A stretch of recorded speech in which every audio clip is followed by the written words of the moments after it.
Well, welcome aboard with another flight with Kazaki Flyer 55 on another beautiful Sunday night. Yeah, my background still says it's Halloween. That's the way we feel about things around here. You know, we're going to be doing something a little bit different. Normally we like to go through the startup and all the little foo-for-all that helps us get in the air with our aircraft, but without taking it too serious. Tonight, it's more about the journey. So, grab your fedoras, put on your trench coats, put your monocle in your pockets, wind up your pocket watches,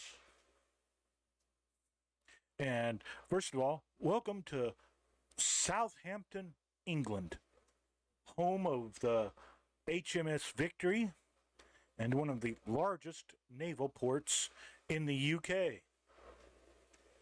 Well, tonight it also happens to be our base of takeoff of operations.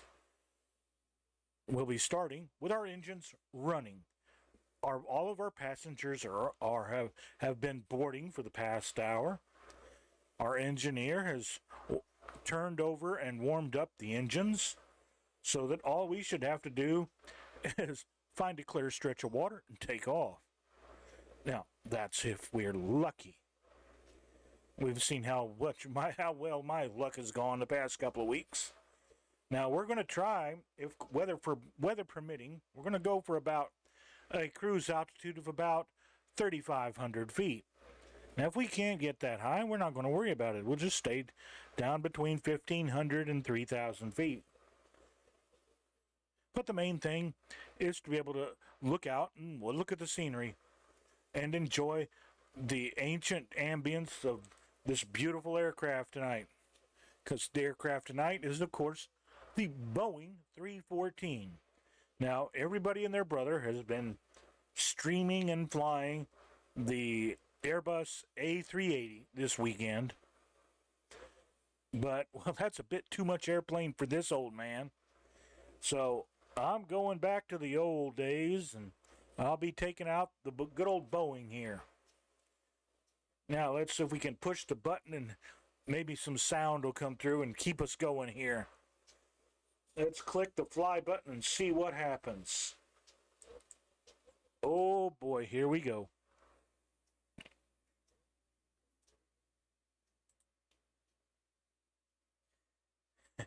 Now, knowing how normally long it takes this thing to boot up, and especially I downloaded an 8K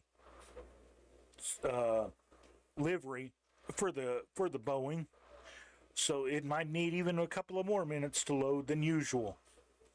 Hopefully it doesn't hang up here.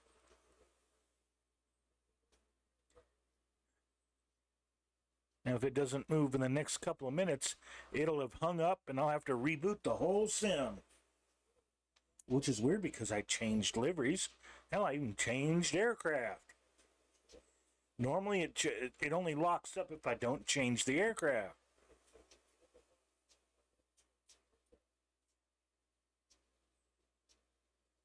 I don't know when they introduced this bug, but it's been in my system since about sim update 14 or so.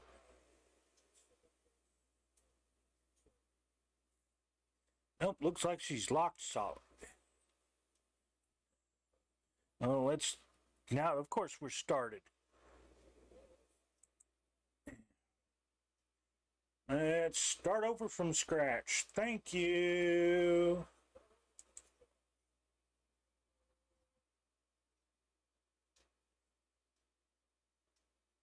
Thank you. In a couple of seconds here.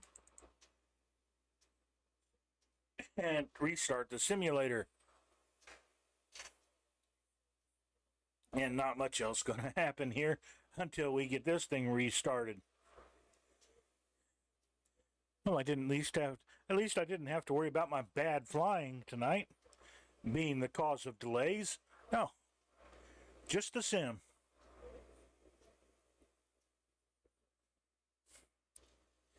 And these guys are hoping 2024 works better out of the box.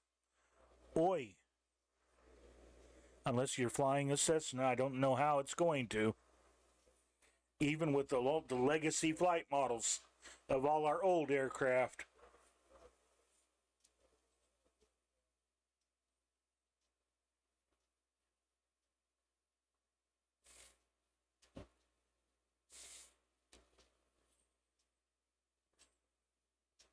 I regret I didn't get to watch Colonel Fork fly the bone around this morning. I had been watching a football game, and by the time I noticed that Colonel Fork had been on the air, he was off the air already, and the game was over. Which is okay. I don't really care for pro football anyway. I'm a college football kind of guy. Normal, please. Thank you. At least sounds, there's playing some sound so far. Oh, well, let's doing that. Let's see. We're here. I can push that button and that button and that button. And then we'll push this button here.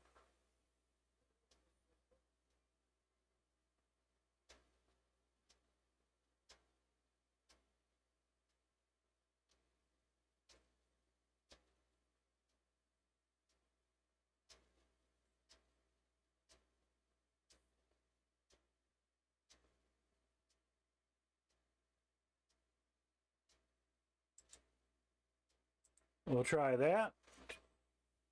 And then we'll load something else here.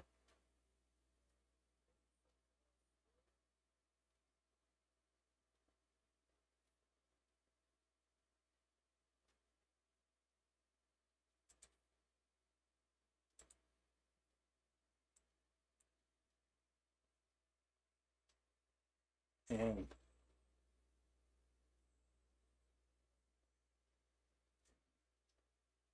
was she that hard to start, Colonel Fork? I'd hoped. I grew up on hot pads with B-52s all up and down my air bases where I grew up. If they couldn't start within 30 seconds, they got left behind.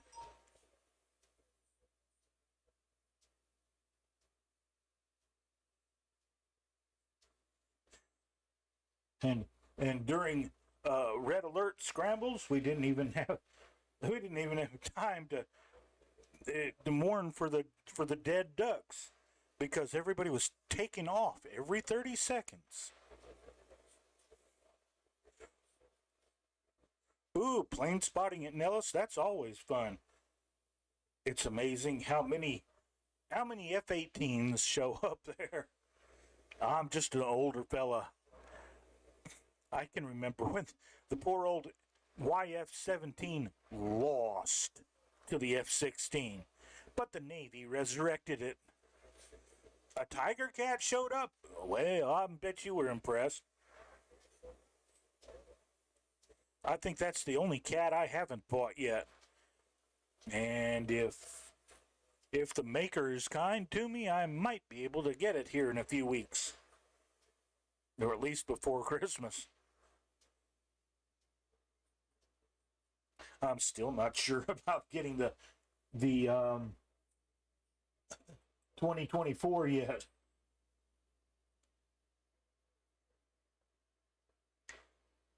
Was the Tiger Cat being chased, or was he doing the chasing?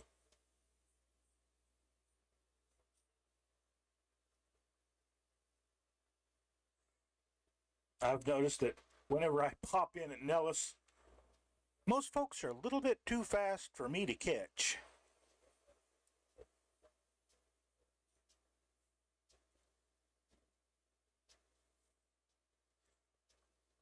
Well, hopefully he did a good job. The Tiger Cat isn't exactly the tamest of critters. I remember, what was it, a couple years ago? They had two of them at Oshkosh, and one of them lost a tire on landing and was stuck until they could get another tire.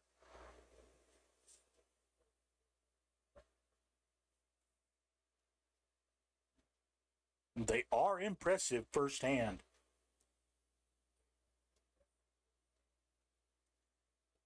I got tickled. I was surfing the net this morning after my show after my I'll face it. Let's call a spade a spade. I was watching Jerry and Big Jet TV, and when he stopped broadcasting, I was surfing and I found a little thing. It was called. It was a little thing. It's let's put this old lady to work. 80-year-old aircraft flies supplies into North Carolina to help relieve Hurricane Helene. These guys flew a DC-3 loaded with donated cargo, like 4 or 5 pallets worth at a time per trip, and they made about, "Hey, Viper Strike, nice to see you. Hope you had a good day." And they took those things into North Carolina into runways that, well, they gave me the willies. I haven't checked them I checked them on the map. Now, I haven't looked at them in sim, but I'll bet you they weren't as clear cut as they were in real life.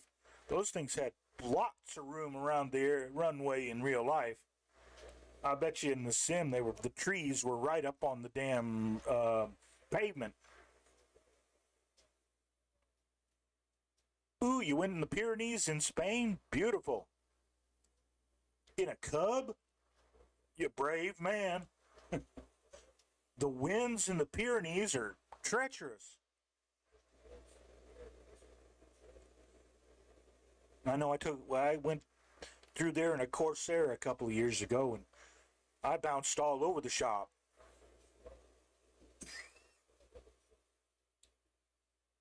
Come on, hurry up. She gets there when she gets there.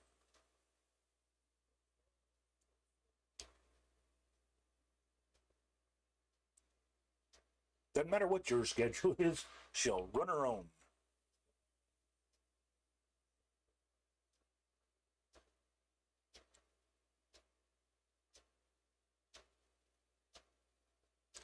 One thing I am grateful for about flying one of these nice old birds like this, one of the true seaplanes.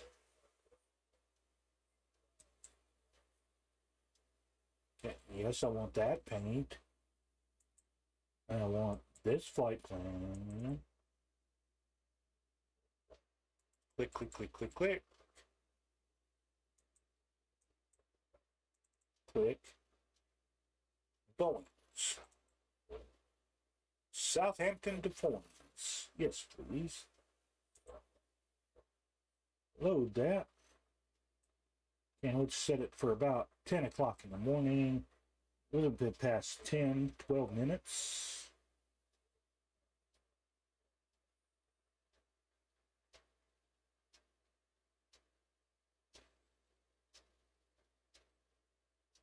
Next time, Dr. Jones, be on time. There, 12 minutes. Now, start, please. We'll see where it's supposed to be on the southwest water runway, but let's see where it puts us.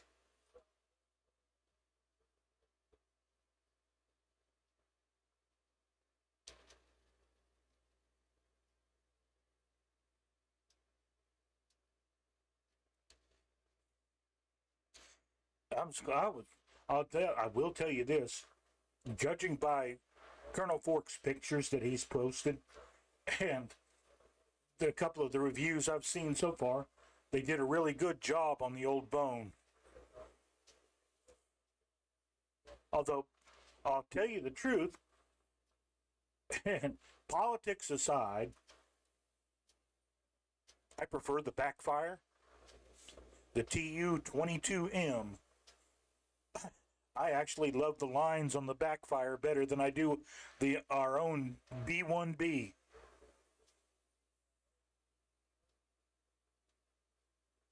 I never did care for the B-1B. I was of course, when you grow up. Oh, you have to. It's part. It's in the file that you downloaded, but it's as a separate file. You have to load both of them, and it loads. It loads Foynes, Southampton, all the way across to the United States. Basically, the whole Pan Am route gets loaded.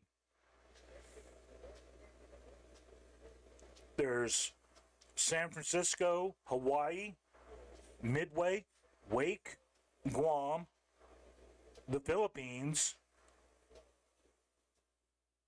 and that's where we join the backwards trip around the globe. We go from the Philippines to I believe it's Rangoon or up Java somewhere, and then it's over to India, up into the across India, and into the Red Sea, and from the Red Sea it's across to the Mediterranean, from the Med to Lisbon, and Lisbon to Southampton, Southampton up to Foynes, and Foynes across the Atlantic. But the latest update from pilots puts all those air or seaplane bases in the sim,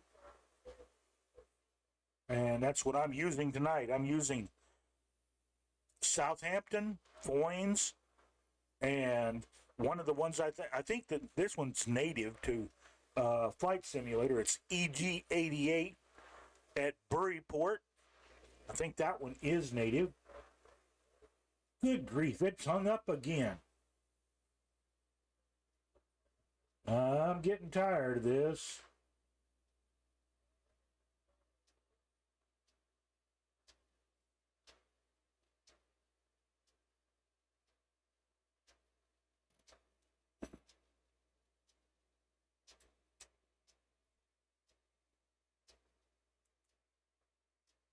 Sometimes this will work too.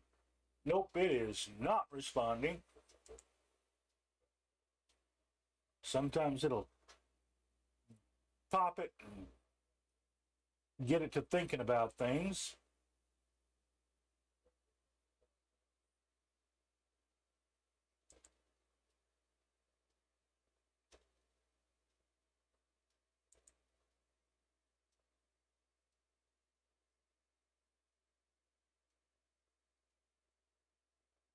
You know, it's basically pick your point on the screen and see if it's moving. It is not. So we're going to try it again. Way to go, Sam. I don't know whether you're a bonus or a hazard.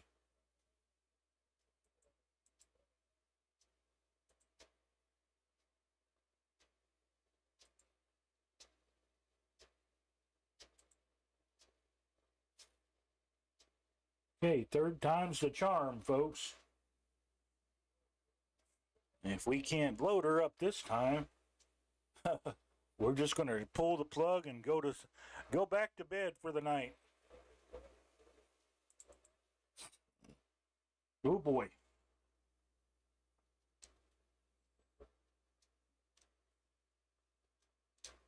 But yeah, EG88 is an airport at BurryPort. It's halfway between Bristol and Liverpool in Wales, and she's the intermediate stop for seaplanes heading from Southampton to Foynes.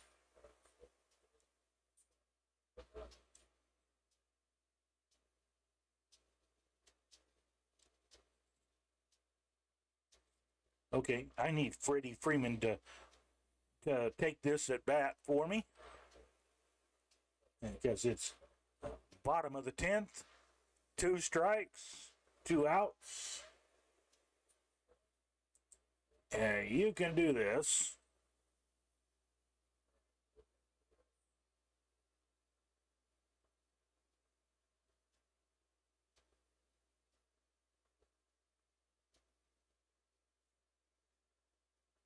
But yeah, Colonel Fork, if you'll explore the 314 download folder, the one you got from the from pilots, you'll see two folders. One's the aircraft and the other's the scenery. And they both have to be added to your community folder separately.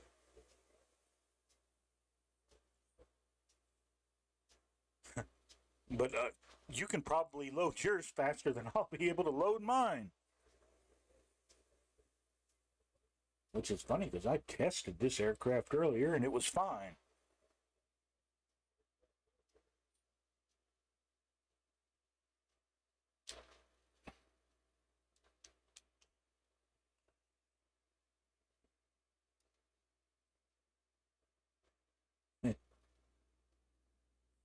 I gotta admit, I was bad. I did go ahead and, for model matching purposes only, I downloaded the A380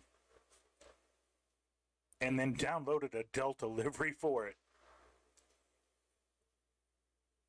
And I've been watching a lot of Delta aircraft over the past couple of years since I've been in my condition. And, well, let's put it this way. I haven't seen Delta with one 380. But they look good. Of course, I'm only flying retro Deltas anyway, so between the 707s, the Lockheed C-130s,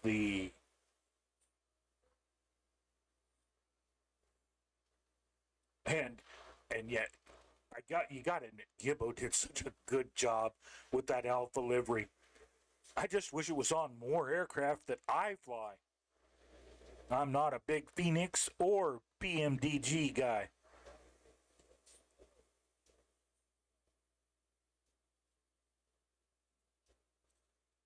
I guess I'm just not an airliner type.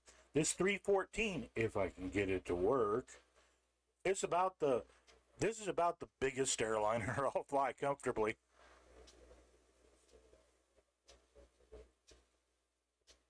And there are times taxiing down the rivers or I should say, at takeoff power down the rivers, you got your fingers and toes crossed going, fly, baby, fly.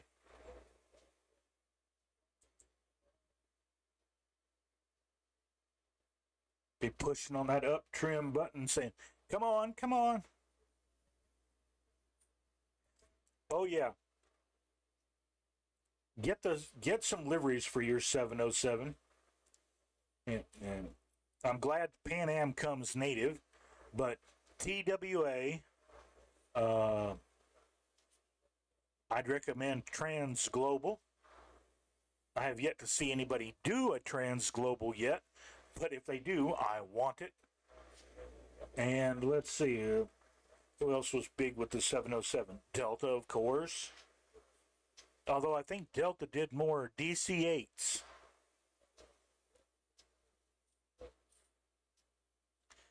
And the one I'd really like to have for the 707 is Eastern. That's the aircraft everybody sings about.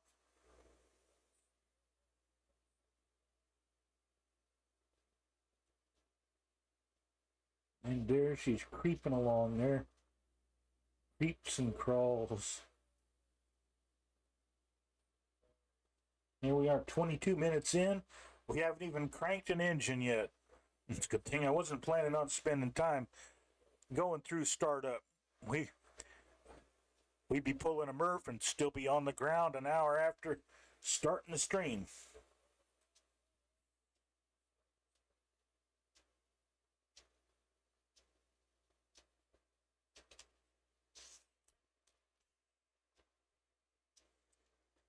Okay, I do have my throttles set. Because I have to keep changing back and forth between my quad throttle setup and my dual. Some aircraft require the dual throttles and some demand the quad. That's 2 or 3 engines. I use my dual setup, which gives me throttles, prop pitch, and mixture. For my quad engines, I only have throttle. I don't have proper mixture. I have to use the engineer's panel for those.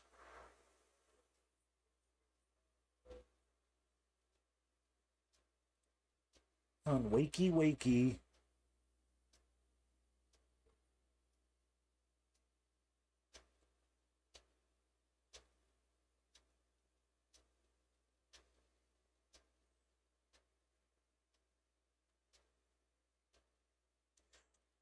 One thing is a lot of people were bashing the poor old 707.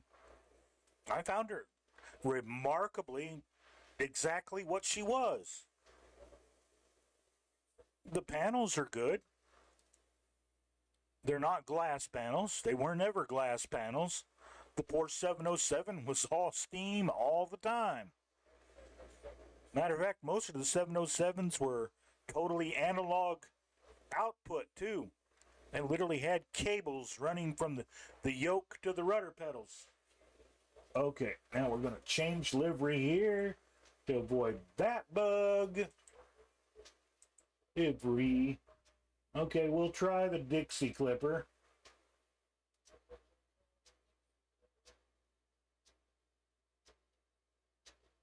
Okay, we'll try the California Clipper instead. Weight and balance, 80% fuel, please. There.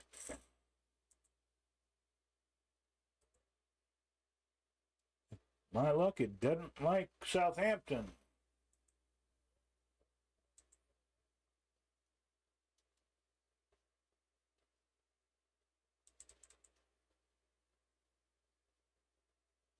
Come on, one more click, please.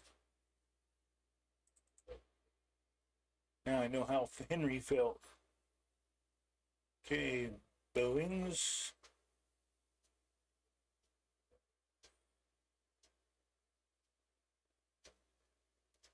And if this one doesn't load, we'll go from Philly to up the coast to Bellamy River.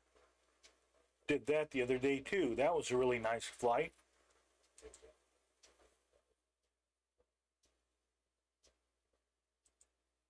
Okay, click.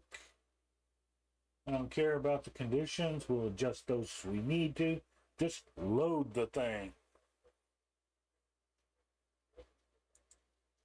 Click fly and see what happens. Click.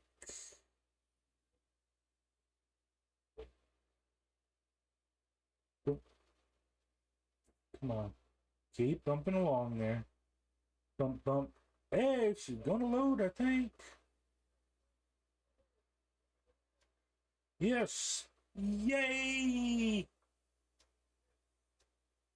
No, Colonel Fork, it's not for tube snobs. It's for people who like to fly by the seat of their pants. If you're waiting for the 707 to fly you through through a star all the way into Heathrow, you are going to be sadly disappointed. She will not hold. She will not fly the star. The 707 doesn't even know what a star is, except it's that bright spot outside the window.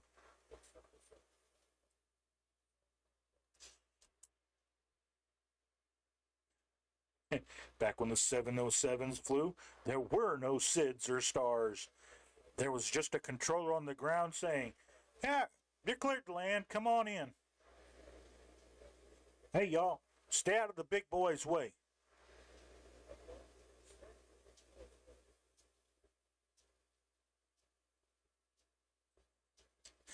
And having taken off from Phoenix Sky Harbor in the middle, luckily it was past.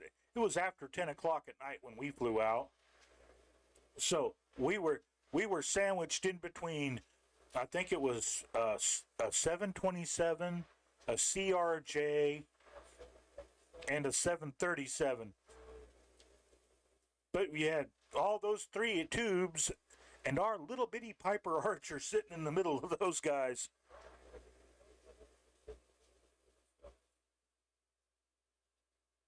That was a wild takeoff over downtown Phoenix. It was fair season. And somebody had broken out all the searchlights.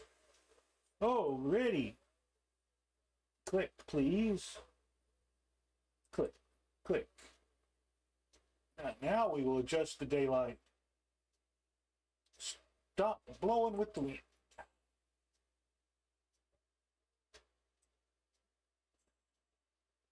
Okay, 10:29 now. Come on.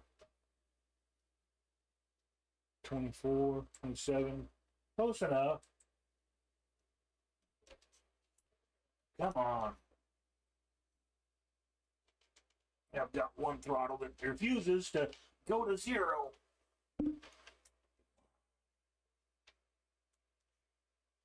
One thing that's nice is your rudder pedals your water rudders are down. Okay. Point me at the opening of the bay. Tell the little boats to get out of the way. Looks like Godzilla's in the bay.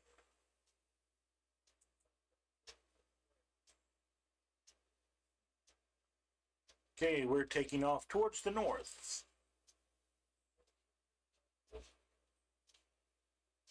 Okay, throttles are coming up.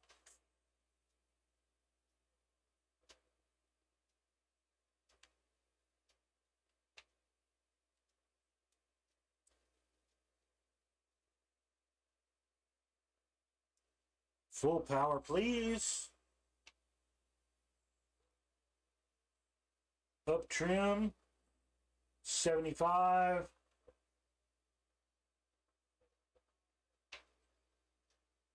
knots. Full power.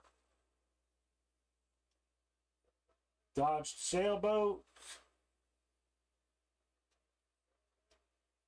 Come on.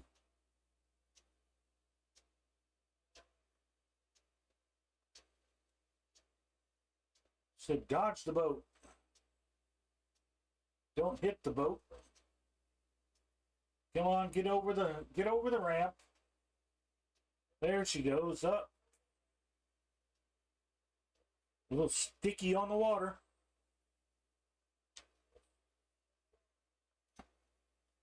Bring the throttles back now that we're in the air.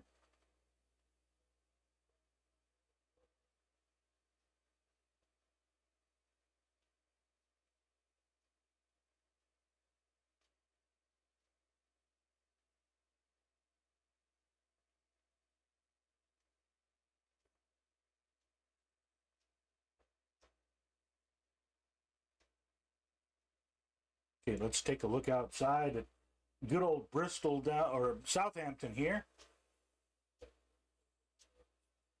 We've passed the naval base. That's back that way, back there, which is where HMS Victory is.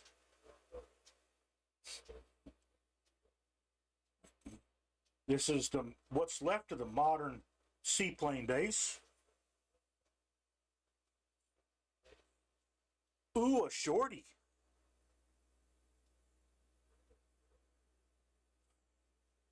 I always did like the 707-100.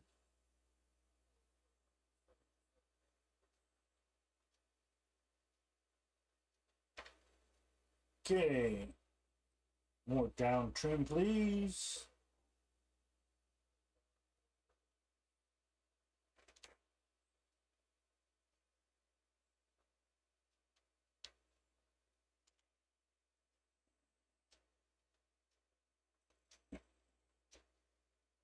Doing 120 knots or so. Let's let her climb a bit.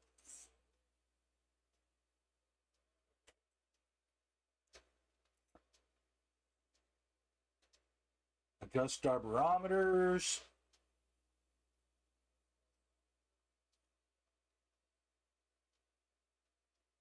About 300 feet a minute should do. Don't want to go too fast here.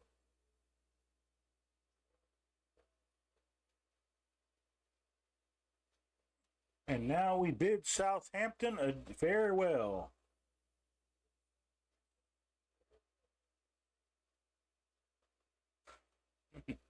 We going now.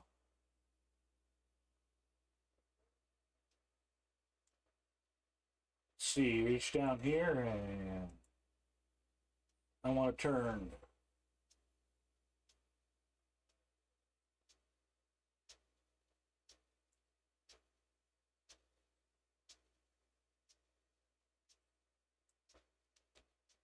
Gyro pilot on and on.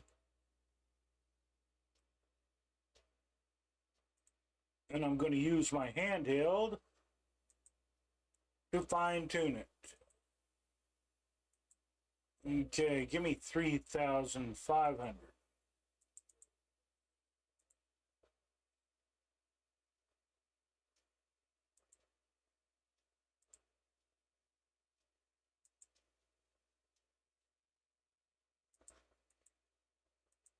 $500 feet per minute, please.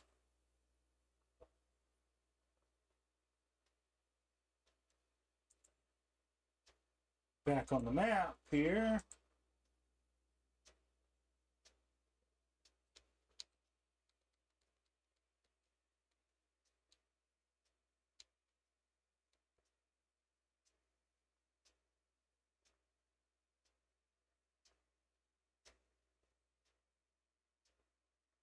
Amen to that, Colonel Fork. There's no telling how many lives have been saved by the KC-135 over the years. Need to watch our altimeter here.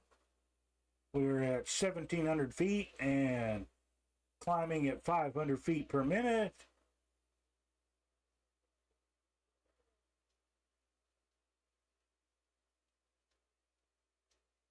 The gyro is pulling a vacuum, so it is working.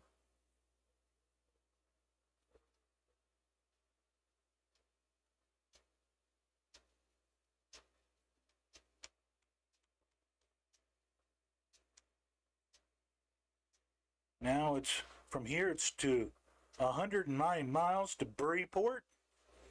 And from BurryPort, we'll head across to the Irish Sea to Foynes. We should pass fairly close to Cork as we go. If we get close enough to Tipperary, we'll wave a Murph as we go by.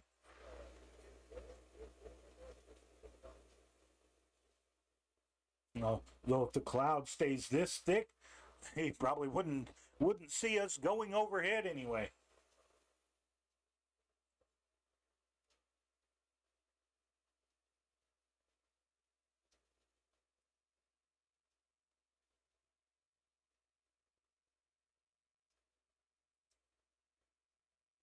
Okay, this is the stock 4K texture version of the California Clipper. Now you can download an 8K version of this. It does work, despite having failed me twice tonight. Yeah, I got it to work earlier. Got our cowl flaps are open.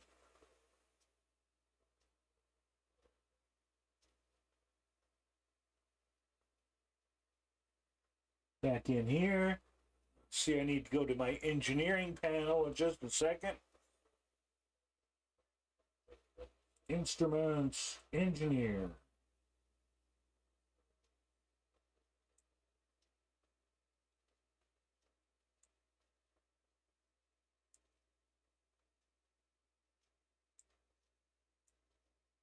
There, we're closing our cowl flaps up just a little bit.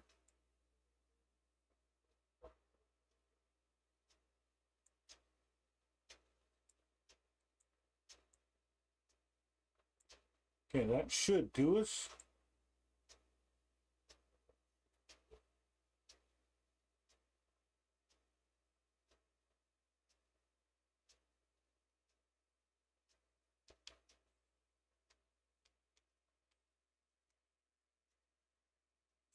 Adjust our course here.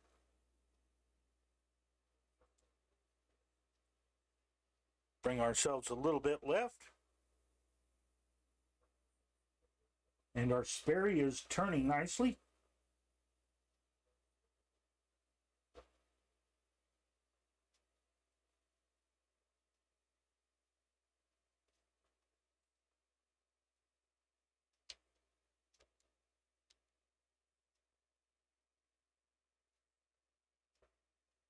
Okay, we're passing through 3,500 feet, so let's tell it to just hold what you got. There, right there, hold what you got.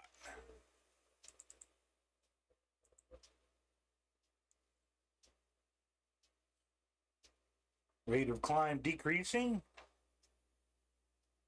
There we are, steady at 3,500 at 125 knots, doing a ground speed of 138. Just our heading just a little bit back to the left. A little bit of wind up here today.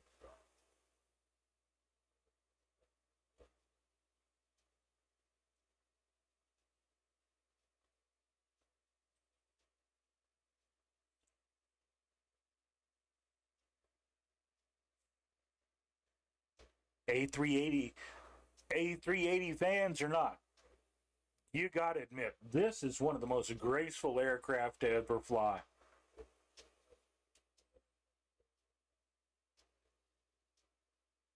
Look at that nose. That just screams Boeing. And it will for the next 90 years.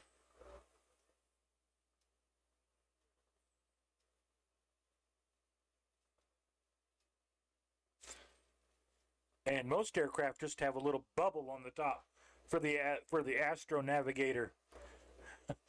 The Clipper, we give you a whole big view screen. It's almost a room of its own.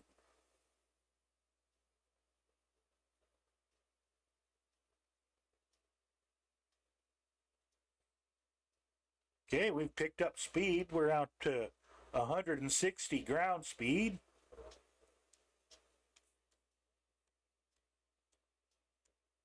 Keep adjusting that heading.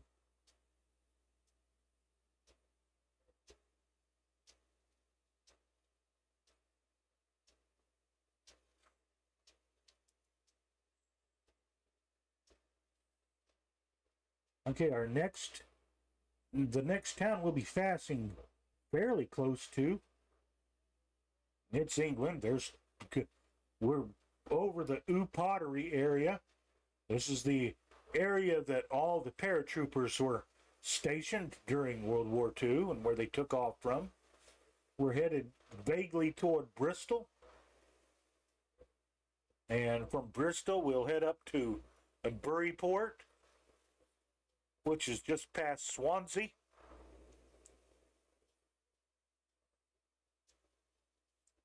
And we'll look at our fuel there at BurryPort.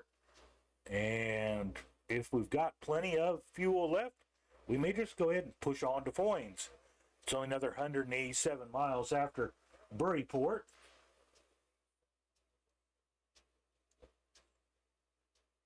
Okay, looks like this is the cloud layer. Take us up to about 5,500, I do believe. Let's see if we can get out of the muck here. 5,500. Enter. And 500 feet per minute, please. Get us above the goo.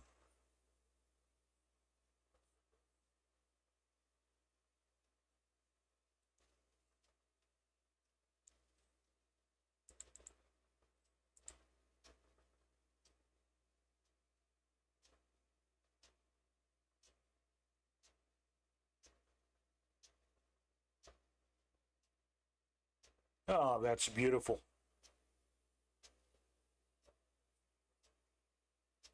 Oh, I don't get to see much of the British countryside today, but it focuses more attention on the baby here.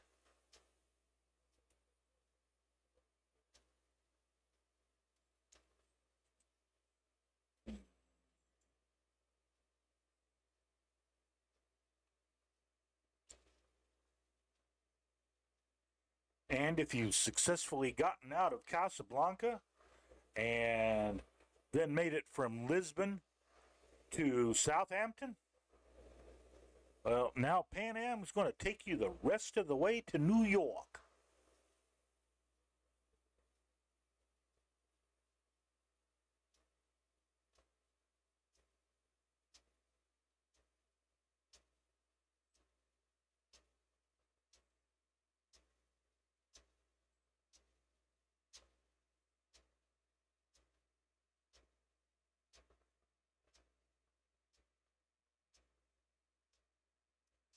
Now we've got to compensate for a little bit of wind here, but not too much.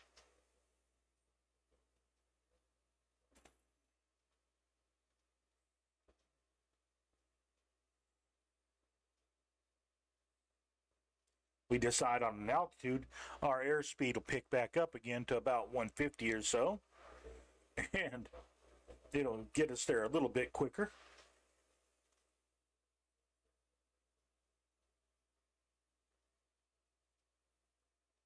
At least we are above the clouds now.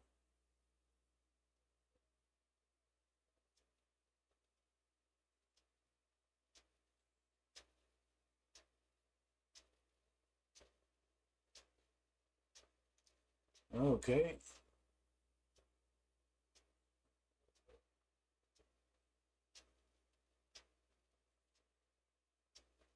Don't think there's much doubt about where we're from.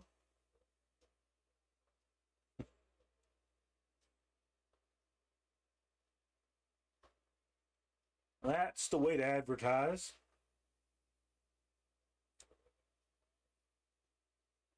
There's the water rudder sticking out the back there. That's how you steer in the river.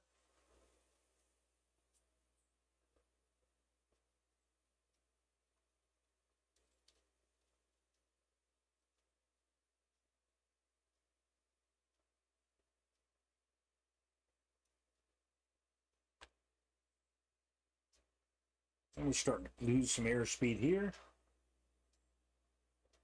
Put some power back in.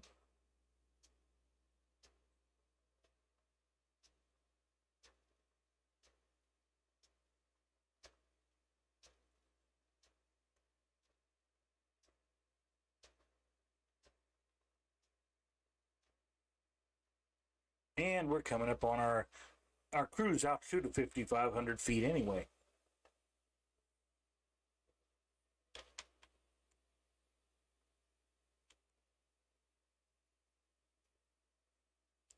So you can't see if we can't keep ourselves on the straight and narrow here.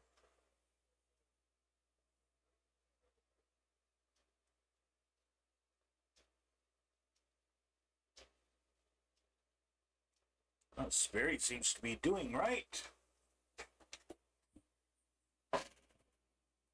Now let's see if this will work.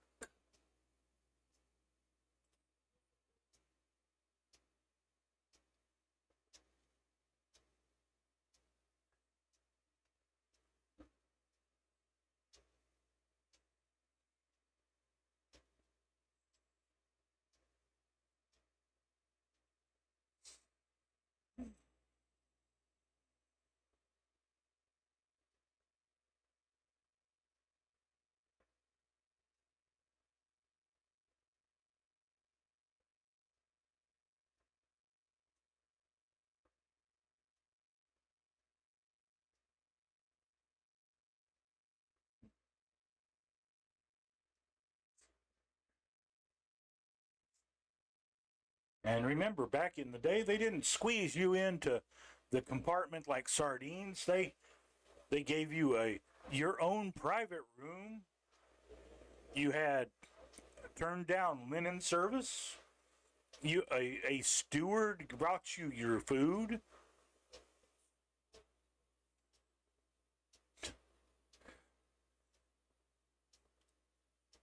In other words, it was about the finest living I think there could have been. The darn shame is that not everybody could afford the treat.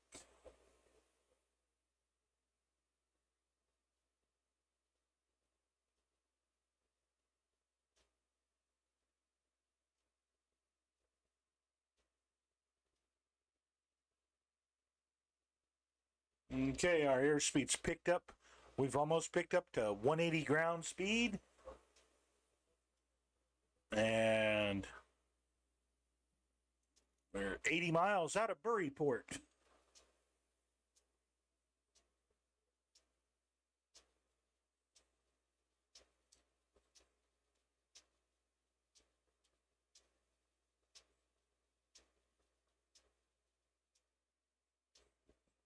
The only downside is we are not pressurized. We cannot climb above 10,000 feet and keep our passengers comfortable.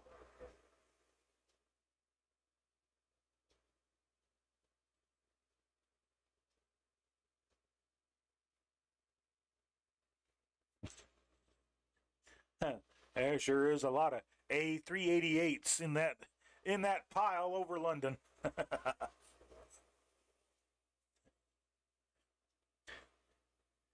And not every taxiway at Heathrow is built for it.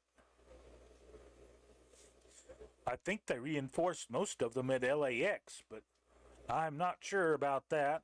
And I think only 2 or 3 of them at Atlanta ever got reinforced.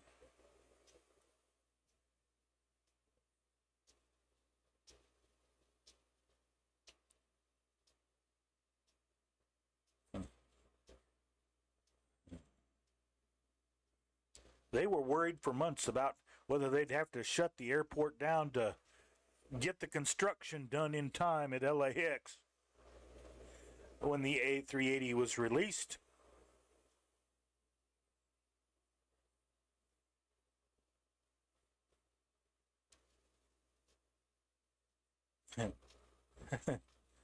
Hell, the airport manager at LAX going, man, they built us for 727s, not A380s.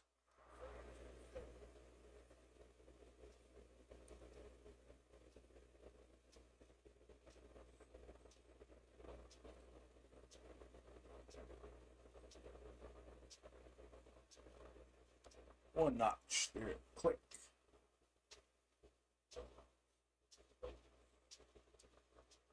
Okay, 165 knots.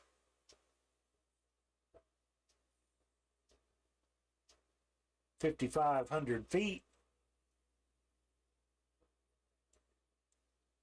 And well on our way to Wales.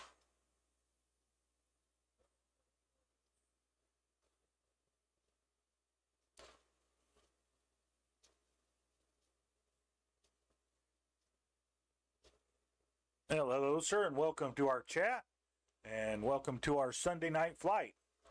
Tonight finds us flying the Boeing 314, the Cadillac of the skies in her day, or I should say the DeSoto of the skies. We're taking our trusted steed from Southampton to Foynes tonight.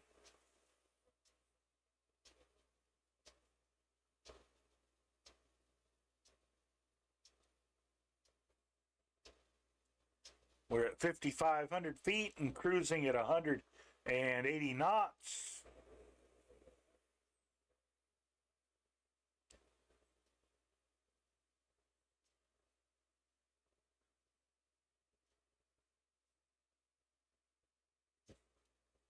On a heading of 290.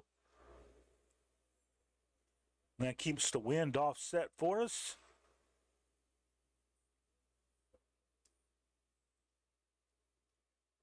I'm glad pilots finally got around to just adding a couple of tweaks to this old lady. She needed them. Turned her from a hangar queen into a let's go flying. Oh yeah, you can navigate accurately, like the man says in the movie. If you gave me a darkened cockpit, a stopwatch, and a map, I would fly the Alps blindfolded.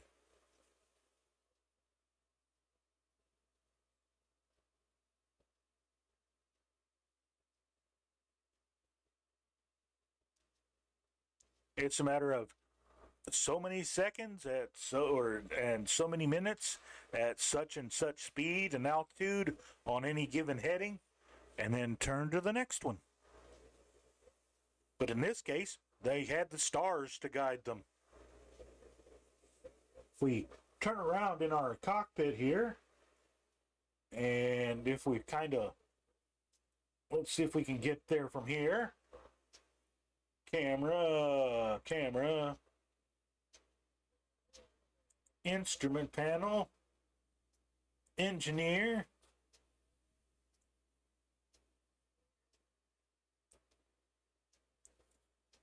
Okay, there's the navigation table.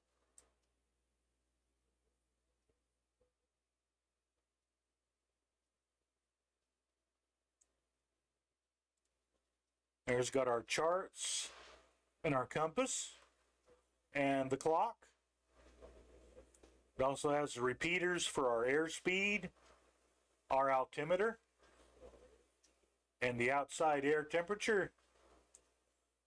We've got our Vary pistols in case we need them. We are a flying boat. If we get in trouble, we land on the water. And if we need to, we can crawl out there. That's the wing. Believe it or not, in those storage compartments out there, beyond that catwalk, are the spare parts for another whole engine. These guys carried a whole spare engine with them on every transatlantic flight because they weren't very sure that the quality control on their own engines would last. Now we've got our fire extinguishers, fuel plan. There's our fuel setup. There's our oil temperatures, fuel quantities,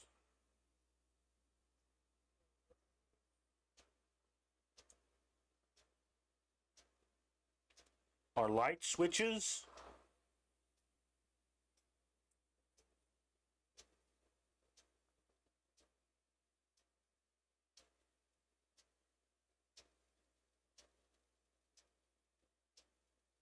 that's our prop feathering stuff. There's our radio for talking to ships and other airports. And there's our flight deck up ahead of us. Speaking of which, let's just jump right back up in here. Okay, we're passing just south of Bristol. And at least the clouds have cleared up a little bit.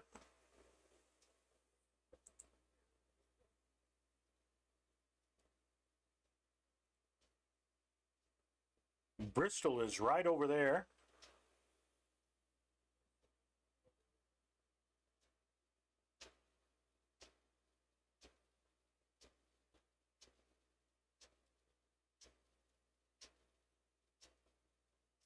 Come on, Cameron. Behave yourself.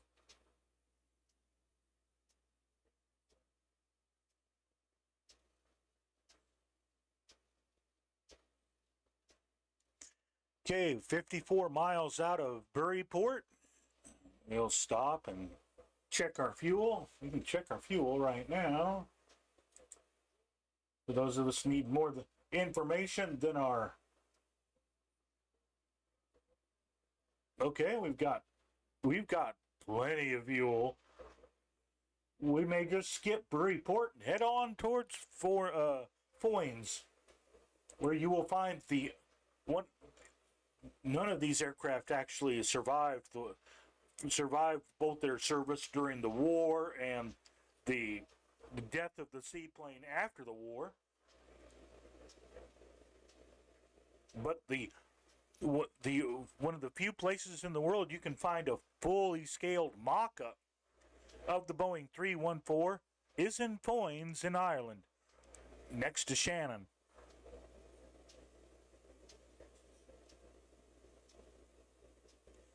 And the thing about the celestial navigation in this system, it works. Allison Johnson and Captain Arash, two fine flight simmers and really good solid members of the two-tone Murphy Air community, in addition to being legends on their own, they flew around the world with no more than paper, compass, and a sextant, and did the calculations, and were never more than 15 or 20 miles off of their intended positions. Let's put it this way. When they were recreating their long legs over the ocean, they successfully did what Amelia Earhart could not do. They found their island in the middle of the ocean. And from there, their navigation took them to Hawaii, and from Hawaii to San Francisco, in this case, Oakland.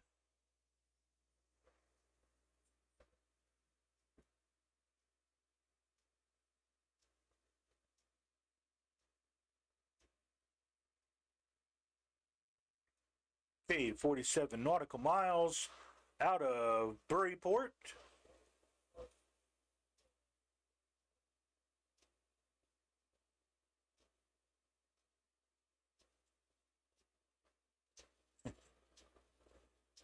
There's Colonel Fork. Big old jet airliner. Don't carry me too far away. And big old jet airliner. It's here that I got to stay. And the less I subject y'all to my singing, the better off you'll be. Matter of fact, I'm surprised there's anybody even left out there. There's 5 minutes of that, kill anybody. Faster than decon.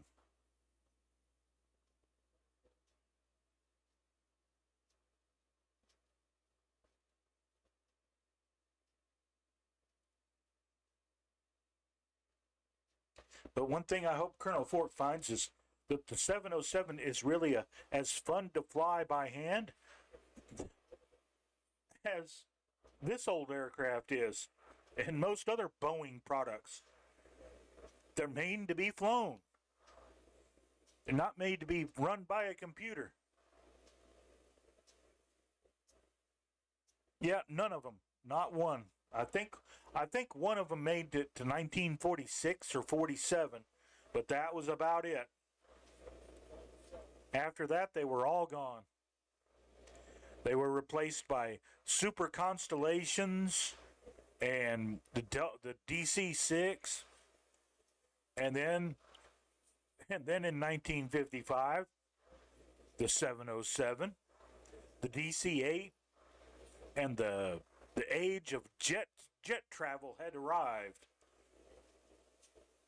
And why settle for a 3-day flight across the Atlantic when you could do it in 8 hours?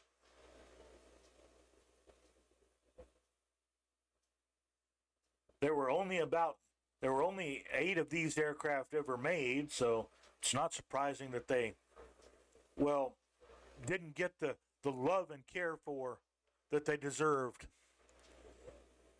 Look, we're the crazy country that wouldn't save the Enterprise. So it's not surprising that we didn't save one of these. But we've got the pictures, we've got the video, the movies. And up until recently, we had the people that flew on them. And we do have their books and their adventures.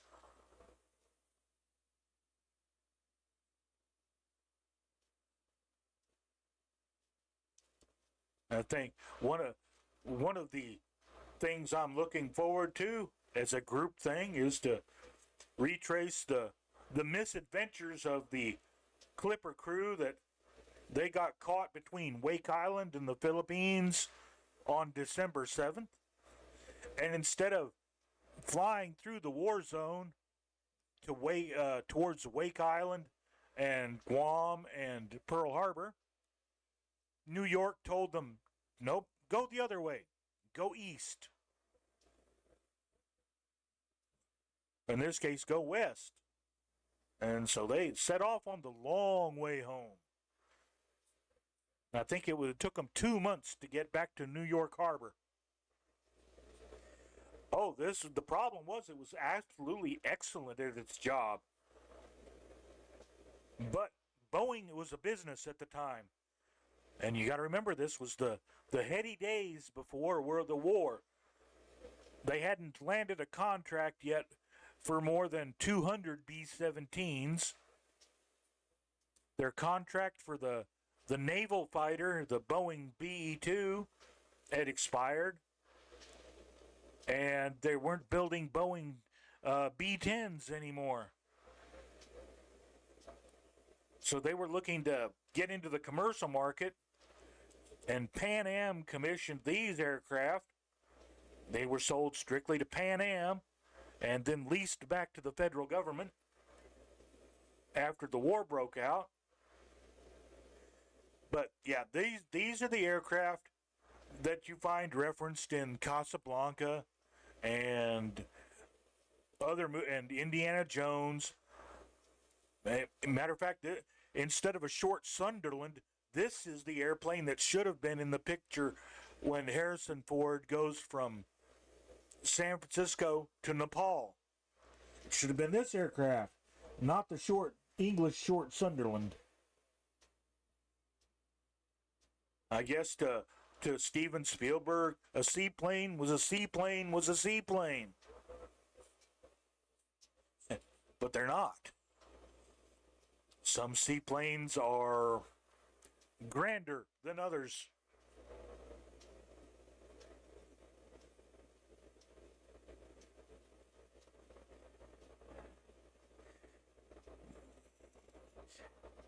What Colonel Fork said is true enough. Remember, they weren't built unless they were sold. If you didn't have a contract that already had your money in your hand, you didn't build them. That's why there were only, I think 2,400 Grumman ducks ever built, or Grumman geese. And the Grumman Goose was one of the preeminent private aircraft of its day. Everybody wanted one. But nobody could afford one. It was just after the Depression. Not a lot of money was in circulation. And the people just had to make do with what they had.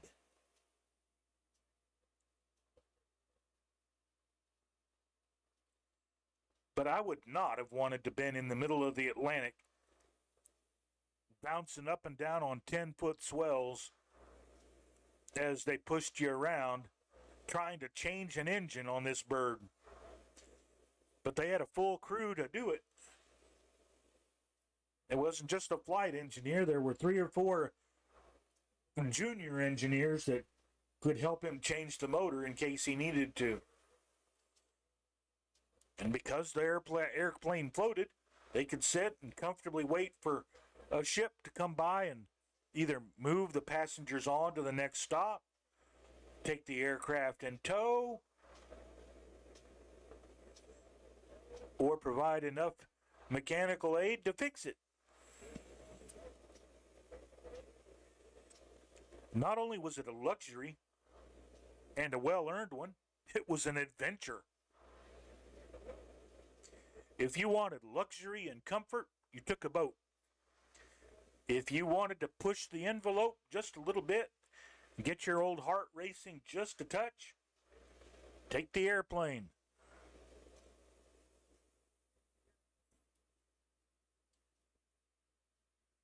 If you needed to get anywhere in a hurry, well, that just wasn't quite in the cards. Okay, let's see where we're at now. 21 miles from BurryPort. We've still got lots of fuel.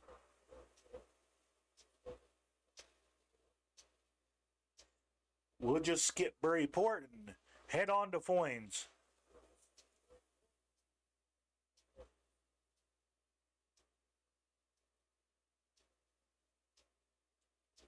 Okay, we're just passing EG88, which is Navigator. Where are we?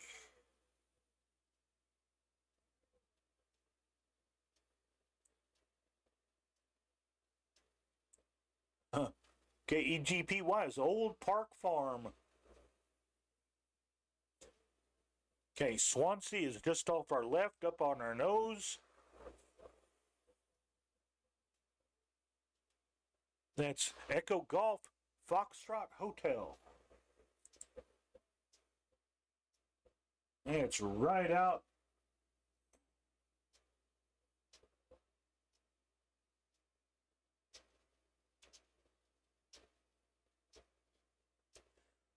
Swansea is right out here.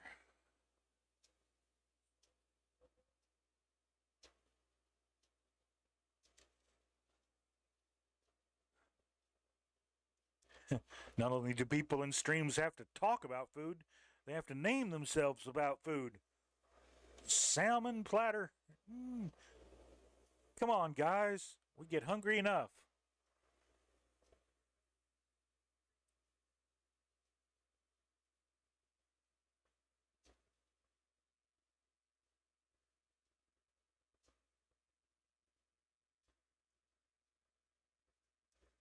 One thing, if he stays in his bonanza there, we should catch him.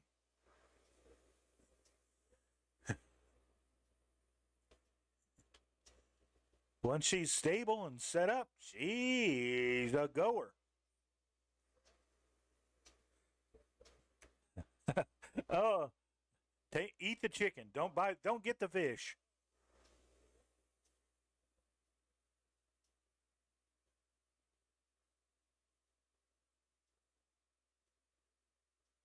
If you get the fish, you'll need Otto in your seat.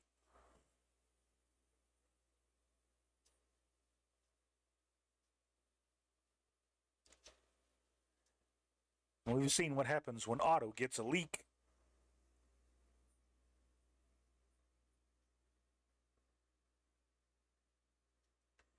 Okay, we're 12 miles from BurryPort. We can see it out the window up ahead of us. The runway is actually in that river below that's in front of our nose.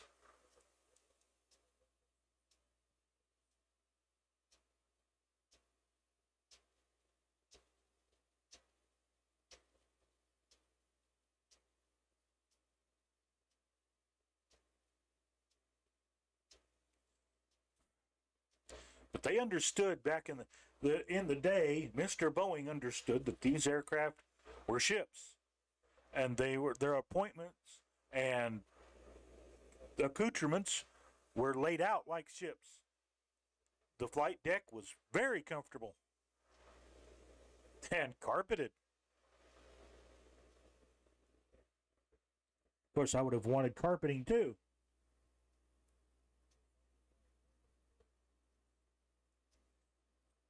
Okay, remember, Colonel Fork, you need to turn on the white switch on your left-hand side of your seat, and push that all the way forward. And then on the right-hand side of your seat, push that all the way forward. And that's your gyro pilot. And once you've got that going, you can adjust your Sperry as normal.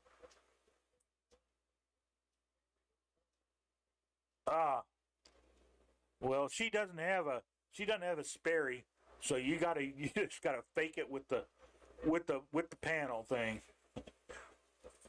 And it depends on which livery you've got as to how functional your panel is.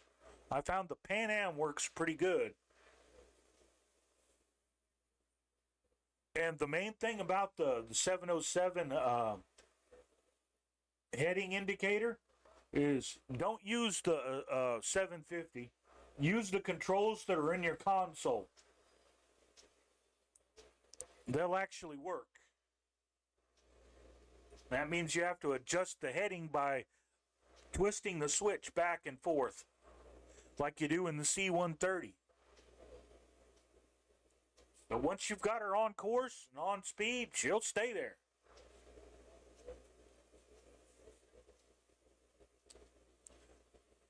My problem is I get impatient and I don't have the patience to climb to 30,000 feet in a 707. I end up taking her through at about 20. I just push the envelope a little bit harder and get her go a little faster.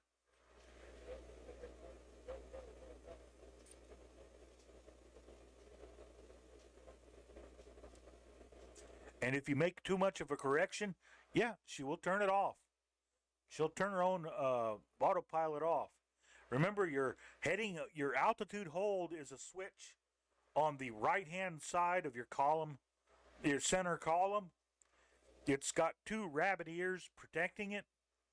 You have to reach in between the rabbit ears and click that altitude hold on. And then the heading hold is just wherever you set the heading to.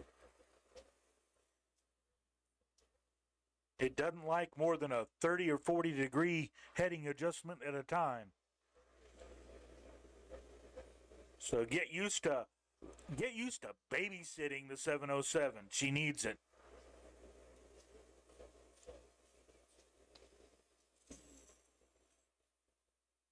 Okay, there's the EG88 right below us.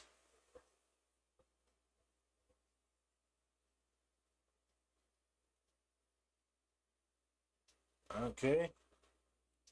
Okay, we're right over EG88 right down there.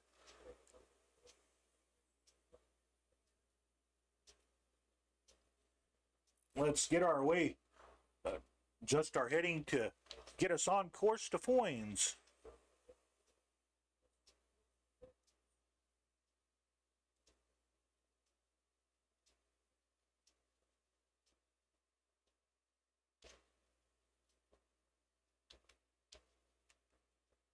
There we go. Yeah, well, the F-28 was, I think she was designed around the same. I think there wasn't much of a generation gap between the two aircraft, was there? Like the 146. And everybody's excited over the RJ.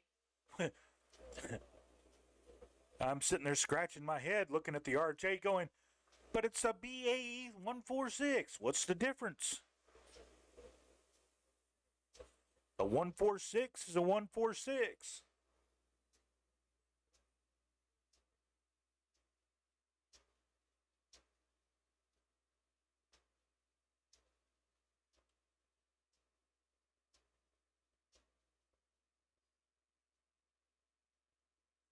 I was just glad when I took out the 707 for my first full flight, not just goofing off in it.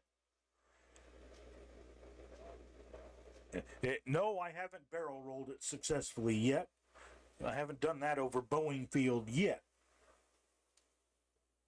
It's been done, but I was on one of Allison's antics and airliner streams, and actually flew the 707 on one of their airline routes, and did okay with it. Actually got her down with only, I think it was like 280 feet per second landing rate, which I'll take.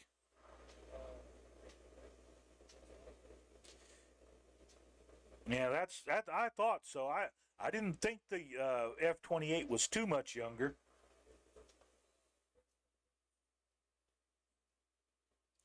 But if you're a fan of the DC-3, look up the Hurricane Helene relief effort that this one bunch did with theirs. Good close-ups of the gear going up and down, takeoffs and landings over the runways. They did a really good job videographing this one. And you can even see the difficulty they had getting the forklifts in and out of the hangar or of the cargo bay, because the angle of the bay is one way and the forklift forks are pointing the other way.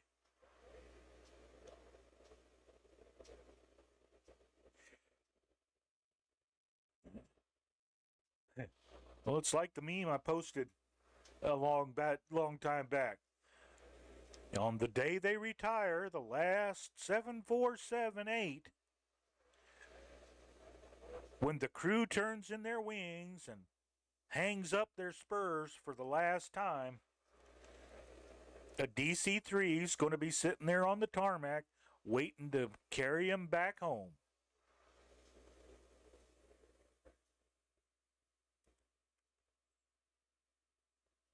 And let's see if we can get that zoomed right there. Okay, judging by the parallax, we're within approximately 10 miles of this guy.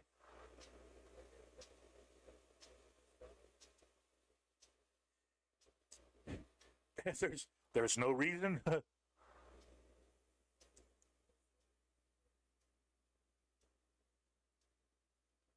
Ah, there's Colonel Fork. I can see him back there. Lots of jet power. Excuse me. And another pit mine. Yay!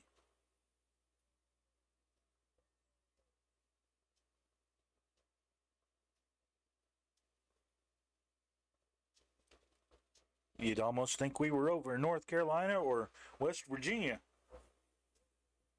Except it's not as hilly. Of course, that's later.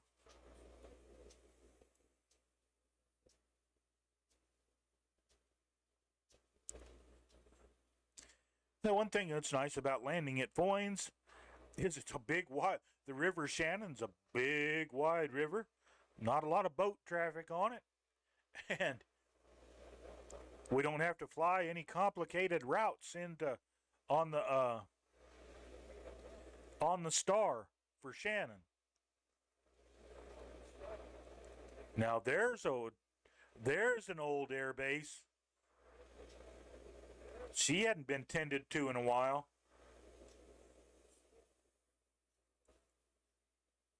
Odds are pretty good the last thing that flew off of that airfield was a DC-3.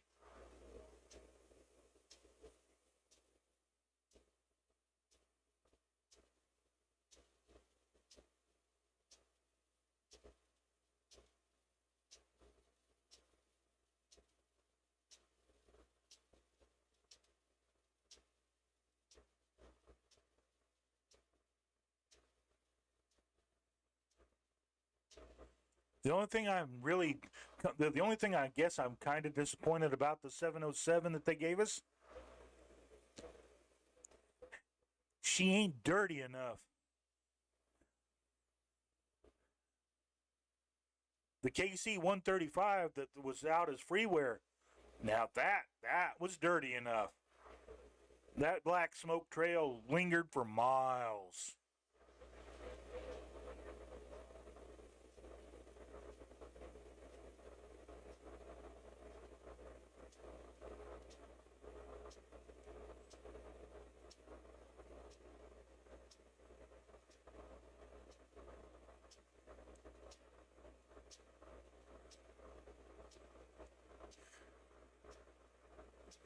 Okay, there's coming up on the coast of Wales here.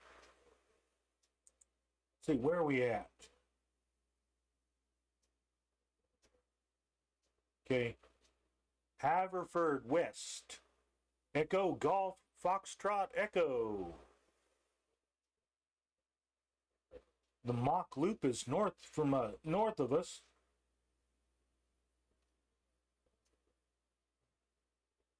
Oh, there's a town that my dad's hometown was named after.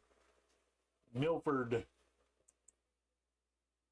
That's off to our south there.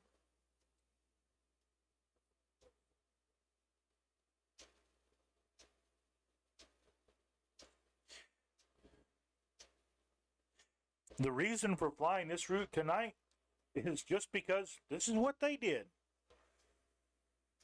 It only lasted for, I think it was 10 or 11 months from the time the first Clipper went into service until after December 7th or December 10th, when the bad man with the mustache declared war on us, and it became totally unsafe to fly these aircraft. For those 10 months, these aircraft connected Europe to the United States, and they did it in a fast, relatively quick manner.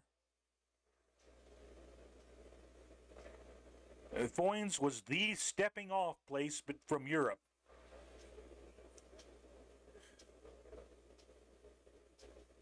Once you left Foynes, you were headed for the New World. And it was also the gateway from the New World back into the Old. So Foynes was the first place you saw if the Clipper navigator knew his stuff.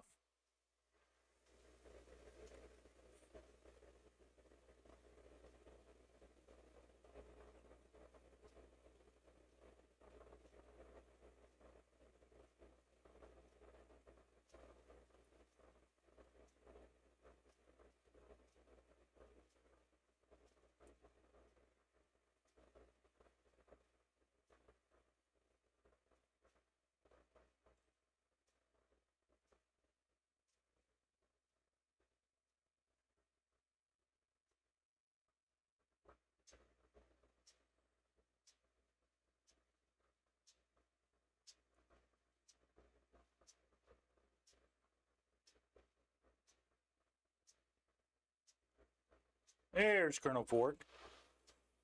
See him on the radar, and couldn't find him on the visual. That is a pretty sight down there.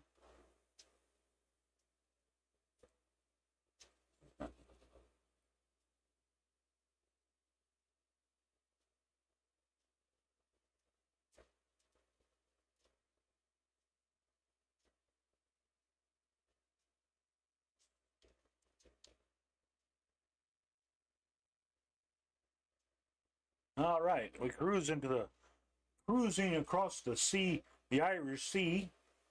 Now, if we leave the headland of Wales behind us here,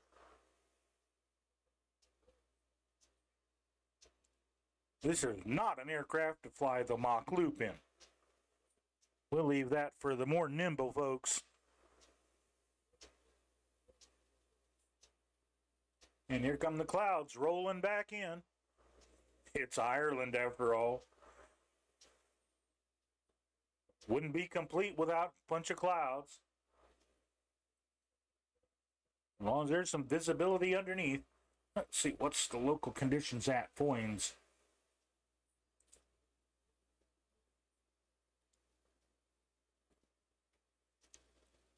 Okay, winds 090 at 2 knots. Few clouds at 2,000 feet. Overcast at 9,000. We're in good shape if we can get there.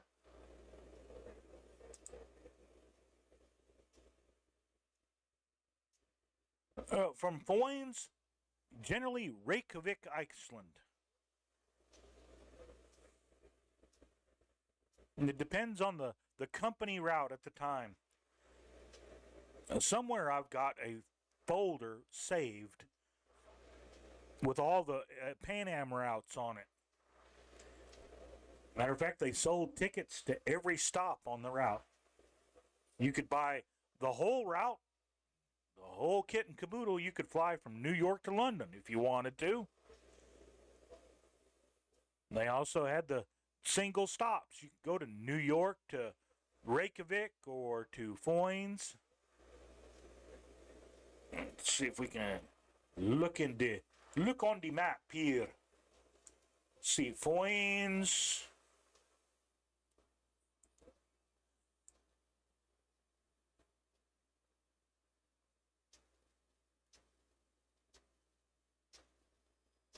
Come on, zoom back in there.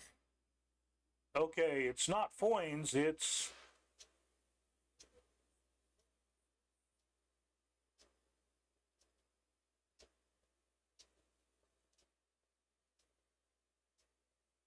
Seaplanes GW04. That's the Iceland seaplane base.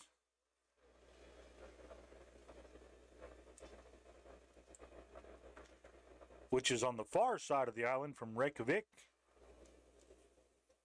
If you're not going to Reykjavik, you're going push on all the way to, let's see, GW06, which is Bravo Golf Kilo Kalusuk on Greenland, on the east coast of Greenland. And then from there,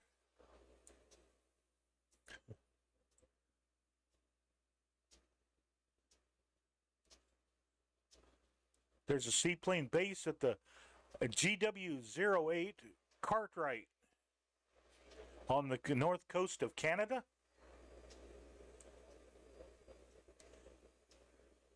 Although this aircraft had lots of fuel, you could probably skip that. You can go to Halifax.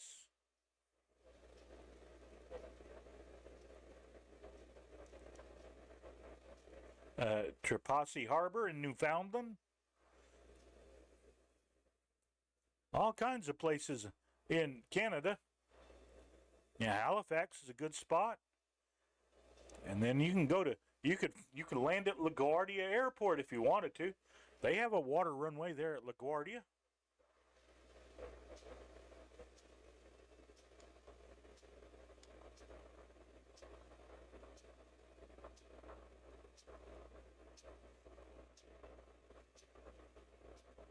something they didn't have, but maybe we do. Back to that paper map there. Oh, Shannon's VOR is 113.3.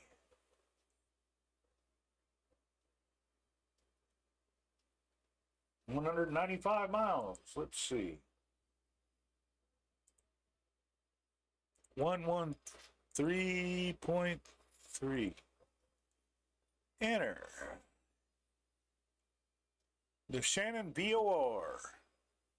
And getting a signal from it. 139 nautical miles away.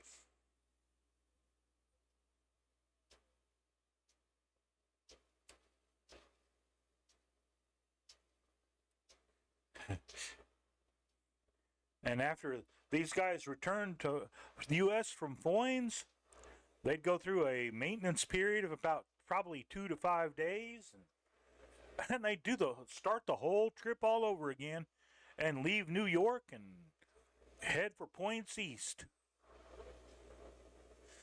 And if you were very lucky and you knew somebody in the embassy, you got a trip home on the lap of luxury.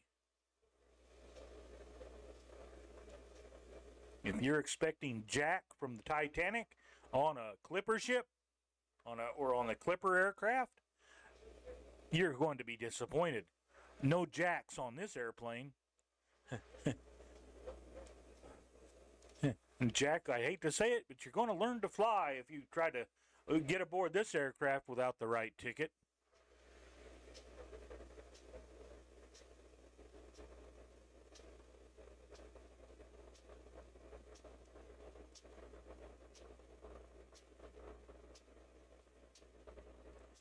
So, if Foynes is runway 09, odds are pretty good that Shannon is runway 06.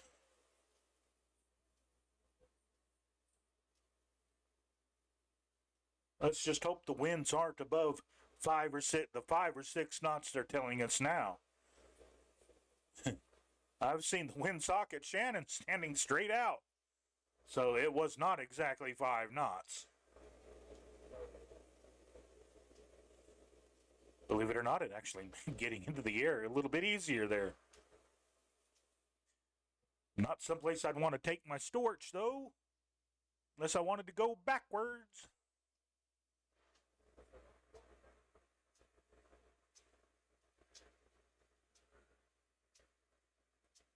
Yep, still 06.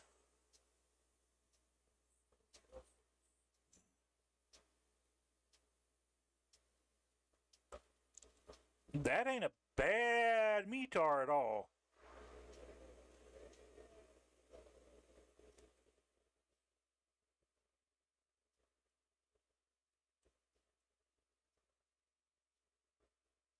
Matter of fact, for Shannon, that's a pretty darn good METAR.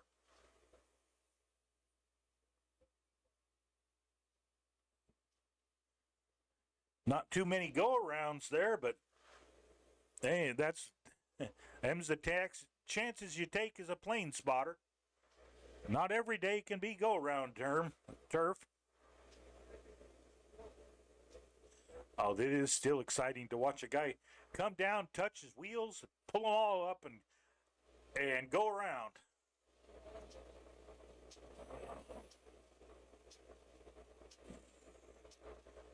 Okay, that doesn't exactly feel great, but oh well.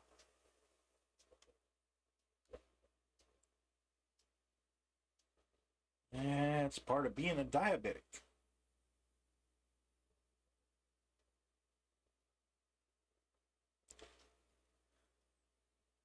It says 41 more minutes to get to Foynes. We'll push it all the way up to the last minute before we drop our airspeed and land on the River Shannon. You'll see when we get there why the River Shannon makes such a great seaplane base. The actual base is not exactly open to the ocean. It's behind an island, so it's sheltered from the weather.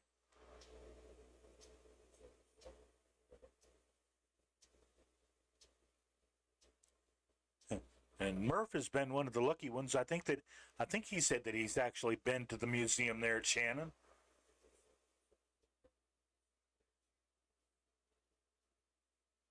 It definitely would have been on my bucket list for sure.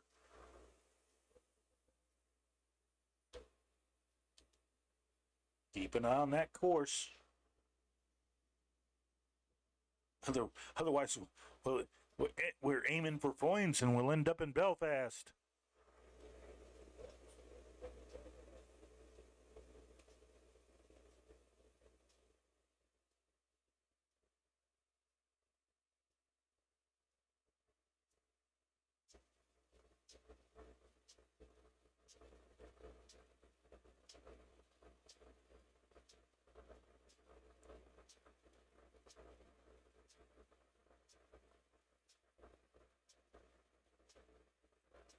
I think High and the Mighty would have been even more epic if they could have used one of these aircraft. It was epic in a DC-6, but just think what it would have been like in a Boeing 314. Wow.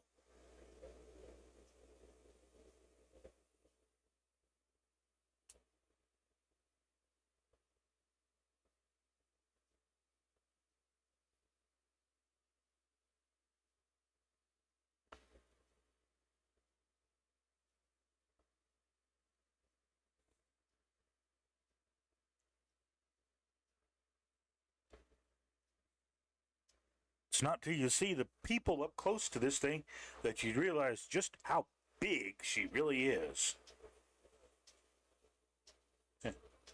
Big and graceful, and not a line wasted.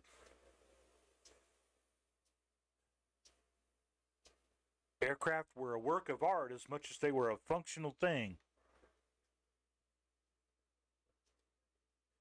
And this was about the pinnacle of the TP here.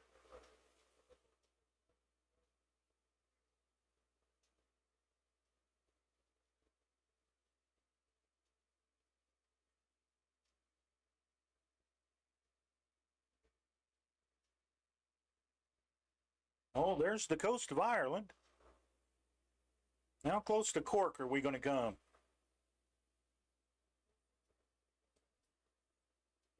Bebop. Map.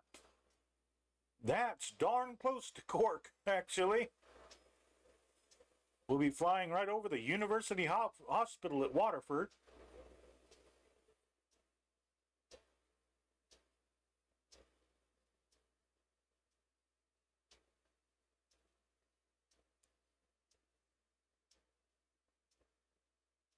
Okay, we'll still be about 20 miles away from Cork itself. But we'll be going right over Waterford. And then it's on to Shannon.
There you go, Sonny. Just tune that in and ride that beam into Shannon.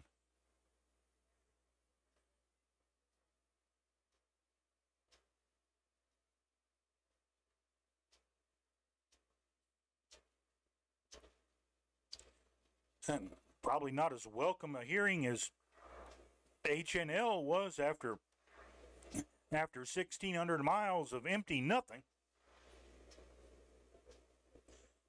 But still, it's nice to know there's other humans out there.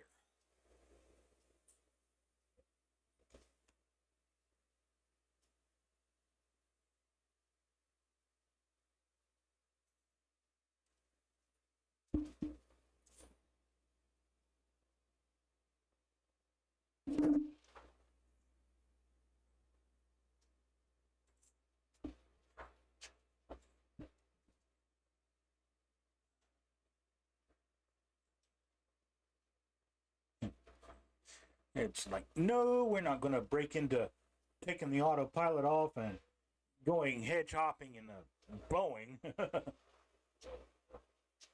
The 707 you could, though. I think those guys might have had something there. Barrel roll? Yeah, we can do that. At 400 miles an hour. I've actually seen the movie they shot of that. It's pretty incredible. Like, you did that and that? Wow.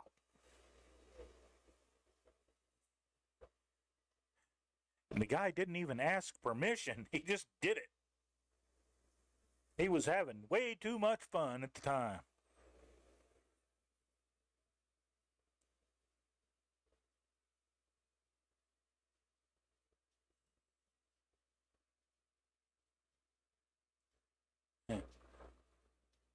And they probably based George Kennedy off of this guy. No, I don't fly aircraft. I've got 15 minutes in a Piper Archer. That's about it. My pilot let me fly her over downtown Phoenix one night when we were on our way home in college. And wouldn't you know it, though, during my 5 minutes of flying time was when we got pinned by a searchlight. We were passing over somebody's kiddie fair, and one of the searchlights found our airplane at about 3,500 feet. And boy, he kept us in tight in that beam for about 5 minutes. Yeah. You don't have to worry too much about spelling. We can read it. As long as the intention is fairly clear, we've got you. If you listen to me speak English long enough, you'll understand why. We're not too picky about it. English is barely my first language. Oh, that's beautiful about that windscreen.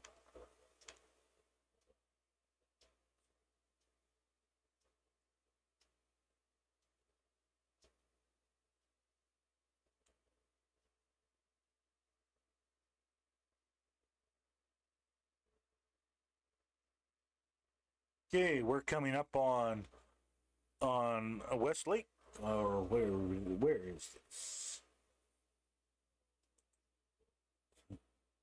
West Waterford, not West, Waterford.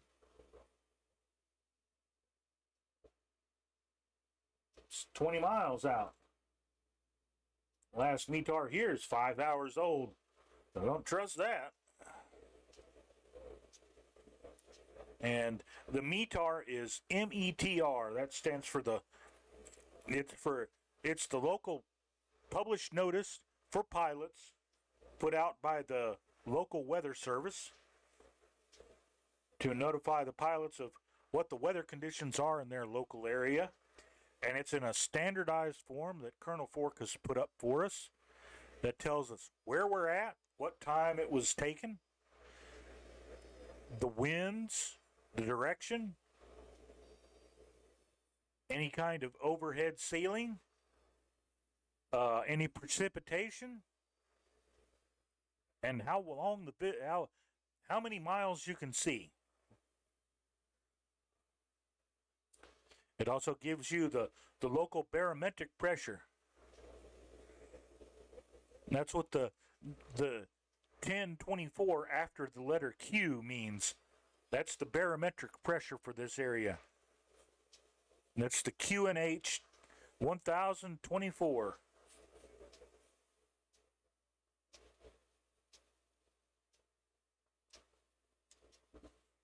which I did. I couldn't help myself. I did buy the Archer for this sim. I was kind of disappointed. One of the packages did not contain an autopilot. The aircraft we used to rent did have an autopilot. I think John spoiled us rotten with that thing. College kids are dangerous when bored. After class on a Friday, we'd chip in $20 each, rent the aircraft for an hour. It was like $30 an hour back then. And it was 30 minutes flying time to Phoenix, so if I paid for 30 minutes down and he paid for 30 minutes back, we had the rental of the aircraft covered. So off we'd go. He had the license and the logbooks. And from Prescott to Phoenix, we'd go. Then we'd wander around Sky Harbor's mall, basically, inside the terminal for 3 or 4 hours, get bored, decide it was good enough, and come back home. Lots of night landings. John was back in the day at Prescott on the main runway, what is now the east-west runway. They had the letters Prescott painted in big block letters at the west end of the runway. And John liked to pride himself that he could land at the T in Prescott and have the aircraft stopped before we reached the letter P. I know, because I watched him do it 3 or 4 times.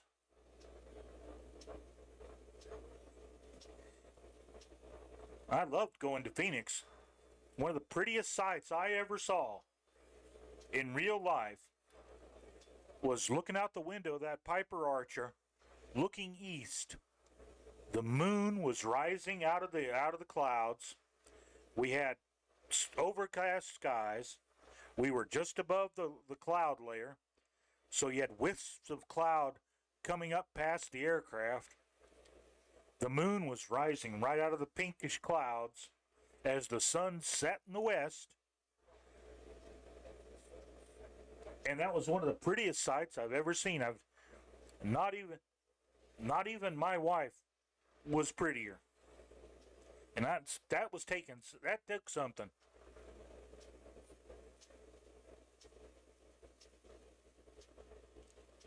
Hey, this is Waterford here. We're passing over on our way to Foynes.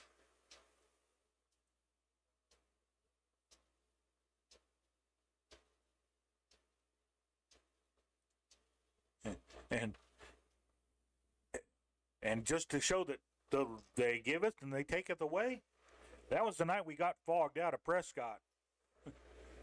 Between the time we'd taken off and landed at Phoenix and walked around the airport for a couple of hours and then went back to the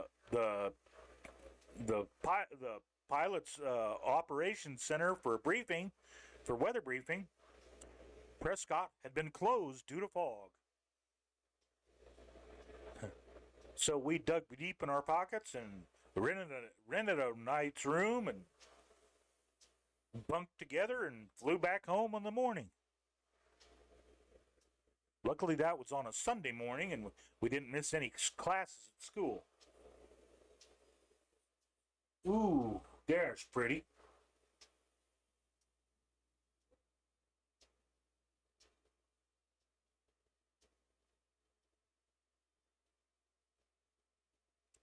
After that last Irish update, boy, did this area really get gorgeous. And they want to they think they're going to make this better in 2024. How? This is beautiful.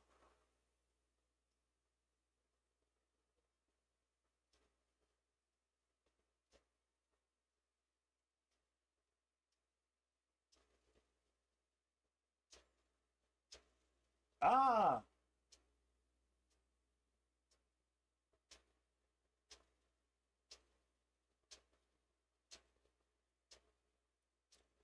Is that the paint job you're in, Colonel Fork? Is the American? That is pretty.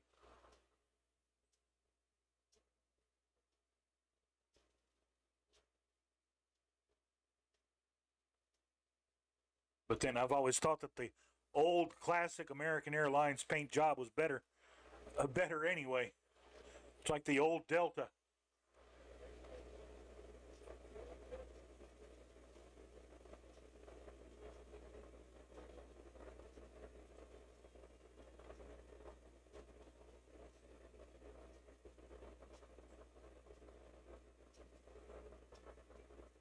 Ah, house cargo. That's not a bad one. I think it's showing my American Airways because that was the last thing I loaded in.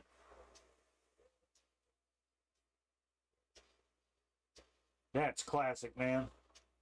That's what a 707 should look like.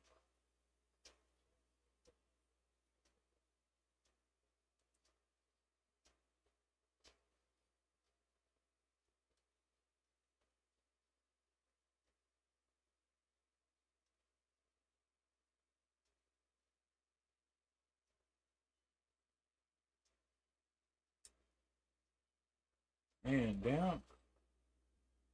And zoom in some more.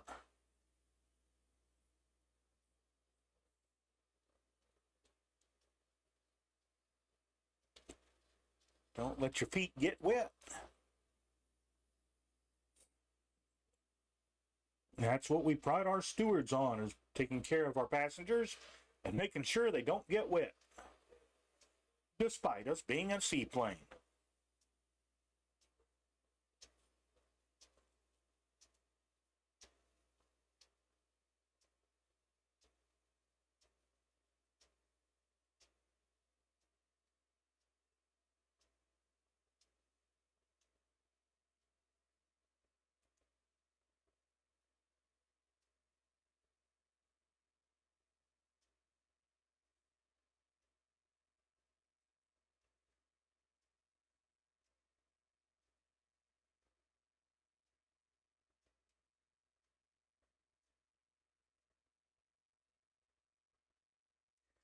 Yeah, there just needs to be a lot of dirt in the wash.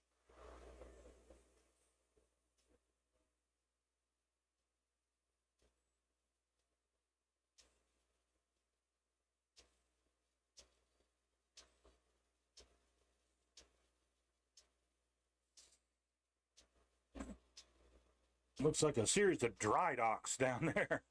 I know it's not. I know it's just a town square, but gee, that looks like a dry dock set.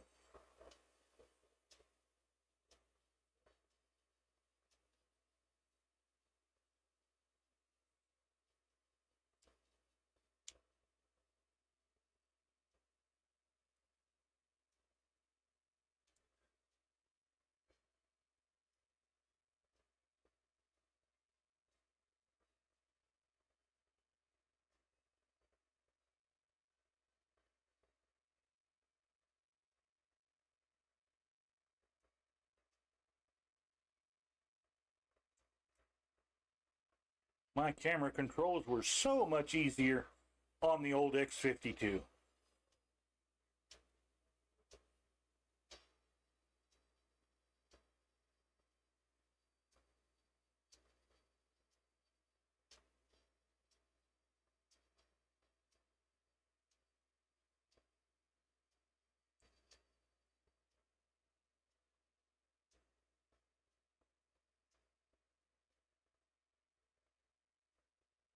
Great, I've lost myself.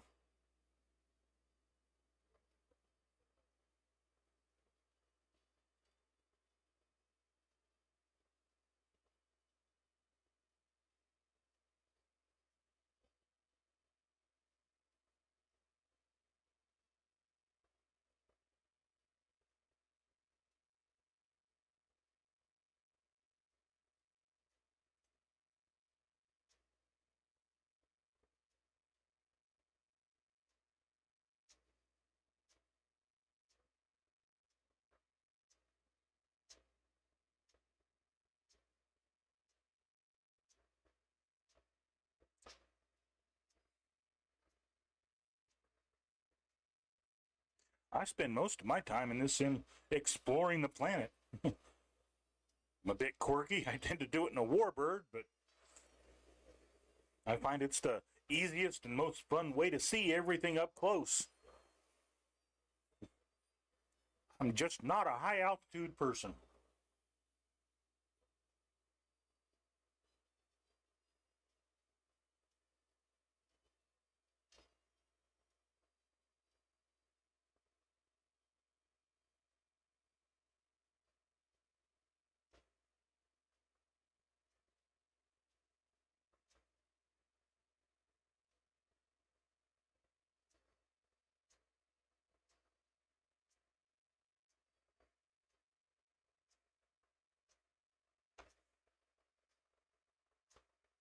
When in doubt, there we go.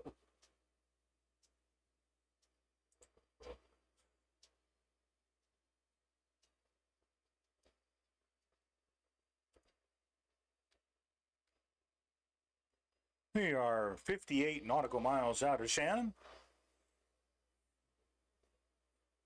We hope everybody's enjoyed reading their magazines and has put away their afternoon lunch and is getting ready to greet the customs officials here in the real world routes. No, I don't. I fly mostly historical routes. One of my favorites is the Berlin airlift route between Frankfurt and Berlin. I also like to fly the hump.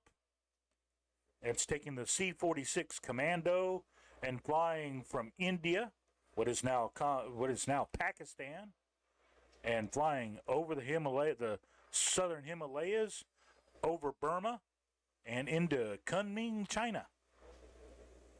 A little bit of Kunming, China scenery goes a long way. It's also good to base your P-40s at.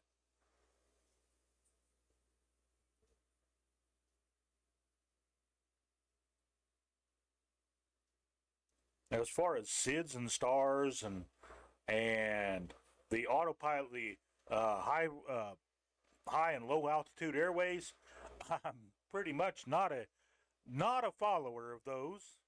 I've done it before. I used to be pretty good at it. Used to fly the baby bus everywhere. Was pretty good at that. Then I got out of the habit of airliners and I found much more fun with GA. One, you get to fly a lot lower and generally a lot slower. And I love them. Somebody put out a freeware storage off of flightsim.to, and that's a little dreamboat for freeware. Oh, I'd like to, like Colonel Fork knows that there's a payware coming, and as soon as they get it out, I'm thinking if its flight model is even close to the freeware one, it's an instant sell because this is magnificent. You can fly from anywhere from 25 knots to 105 knots and turn on a dime. When you land on the dime, she'll give you 5 cents change.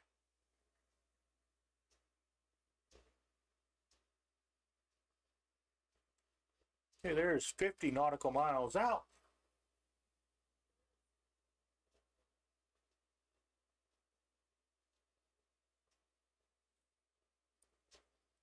Yeah, we're now over Southern Ireland.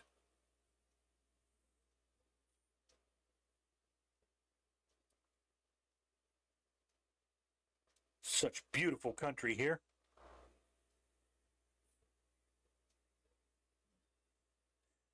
I've got to admit, since I started following Two-Tone Murphy and falling in with his crowd on his server and on flying with him on his group flights, I've become a big fan of Ireland.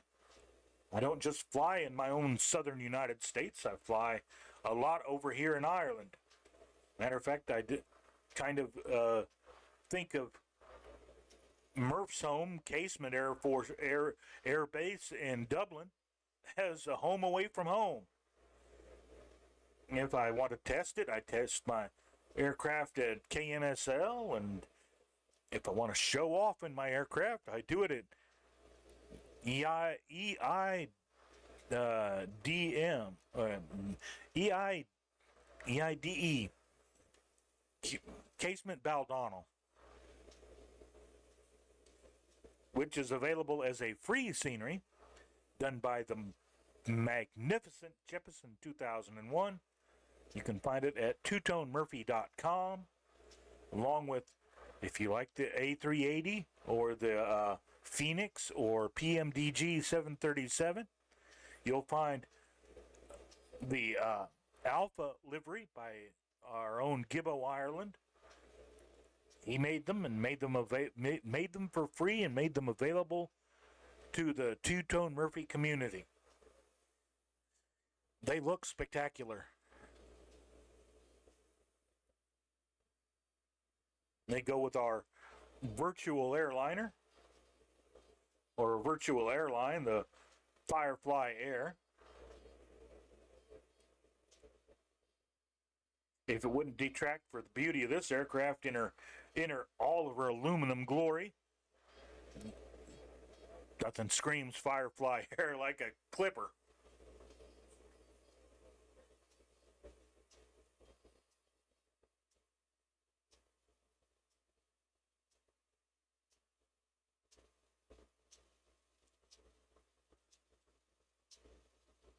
What's fun, you can, while here in Ireland, you can go to Dublin, grab a pint, cruise on up to Belfast,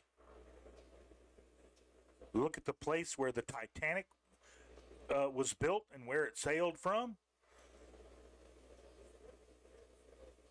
and then fly across the water and land in Scotland. And there can be only one. All right, we are getting there.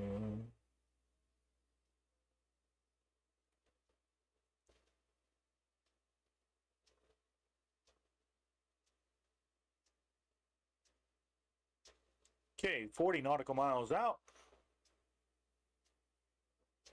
12 minutes predicted. So we're almost there.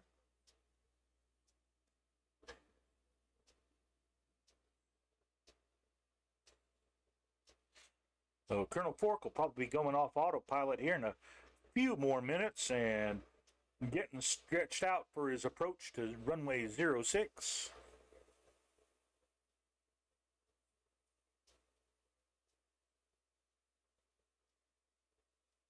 We'll be making our approach from out of the east ourselves using the water runway 09. If we can place it right, we'll be landing right off the edge of the island, and by the time we lose our way, we'll be behind the island.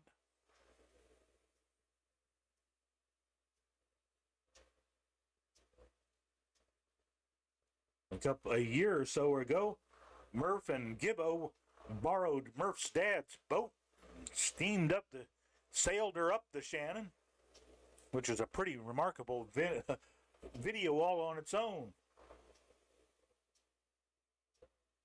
They got a proper boat, not one of our southern Alabama or our northern Alabama bass boats, but a real boat with cabins and internal engines and everything.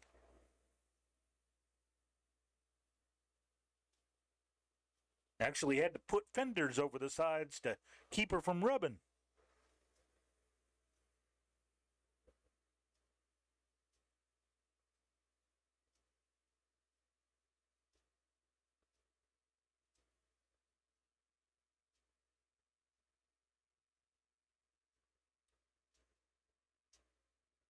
Okay, right at 186 knots. Ground speed, 100 and almost 170 indicated. We'll be powering down here in a few minutes.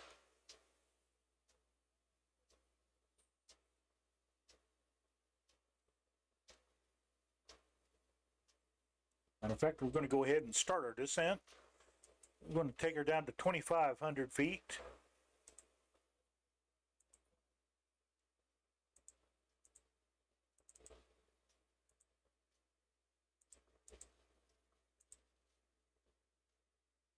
Yeah, 500 feet per minute's fine. Pull that throttles back some.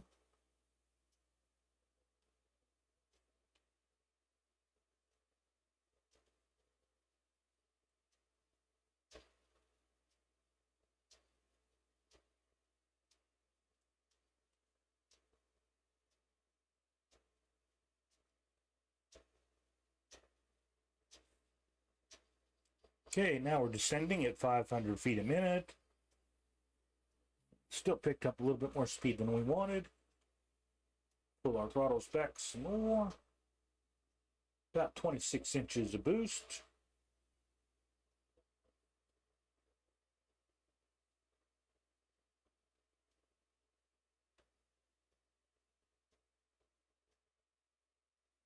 There's 26 inches of manifold pressure.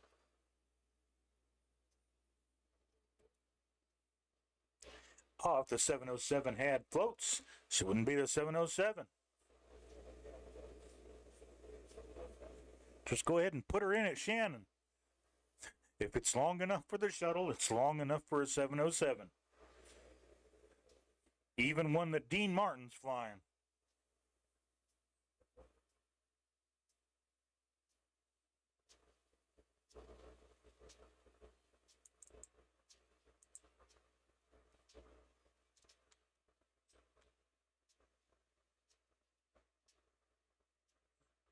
That's the TGA aircraft I'd like to have. I'm a big fan of the movie Airport, and I really liked it. They did everybody's seen Airplane and all the rip-offs and knockoffs that they did from Airport. But a lot of people don't realize that's where it comes from. It comes from Airport. And before Airport, it came from The High and the Mighty with John Wayne.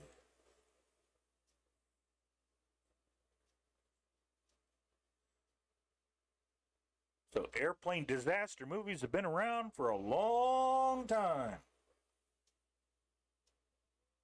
It's just some of them have been better than others. And then some of them have been done outright lousy.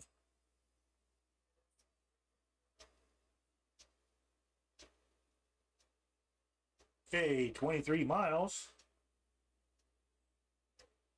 And we're down to 4,000 feet.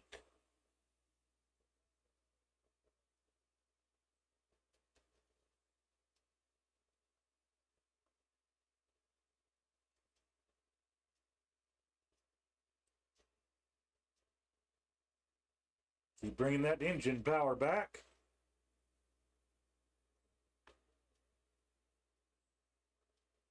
Okay, we want to get her down to about 140.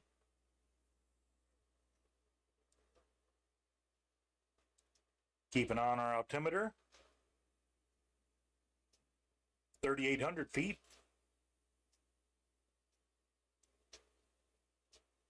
Look at that fog build up as we get closer to Shannon.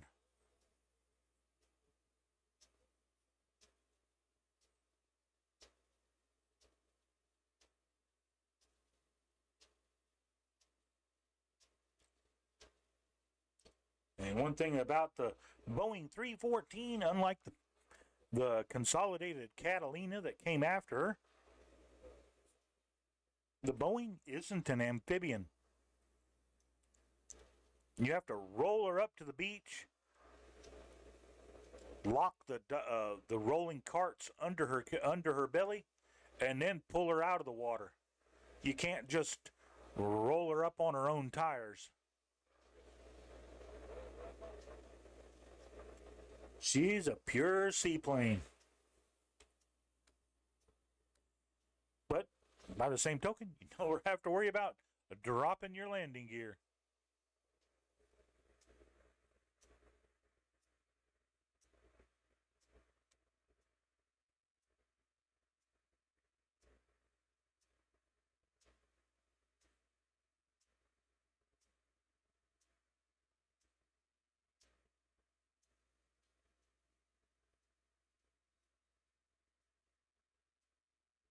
Okay, 3,000 feet.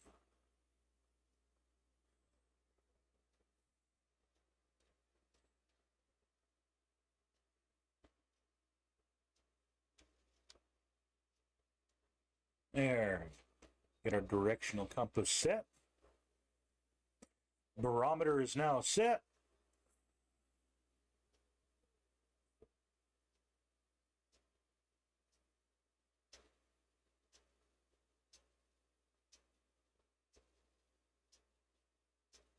I just hope we can see the ground when we get down here. It's kind of pointless if you can't see the ground. Probably have to get under 2,500 feet. Okay, there's 2,500. I'll let her bleed off her speed a bit.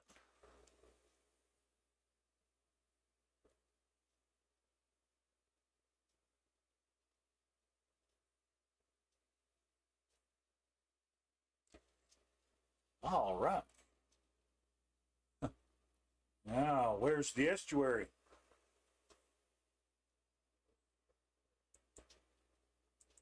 Okay, we're 12 miles out.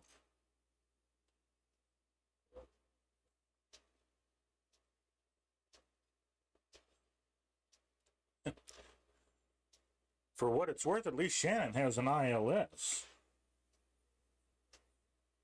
I don't know if the 707 is capable of landing an ILS, but it's at least capable of locating an ILS.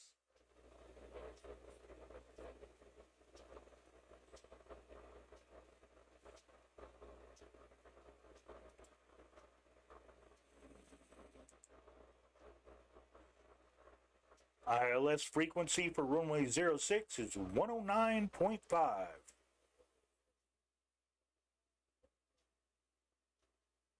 Okay, we'll be landing northeast. It'll be on the north side of the island. Then we'll have to swing around behind the island to get to Foynes Seaplane Base. That's provided we actually can see the ground.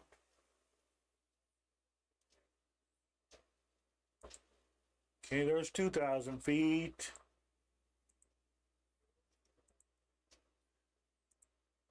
Down to 1,500, sir.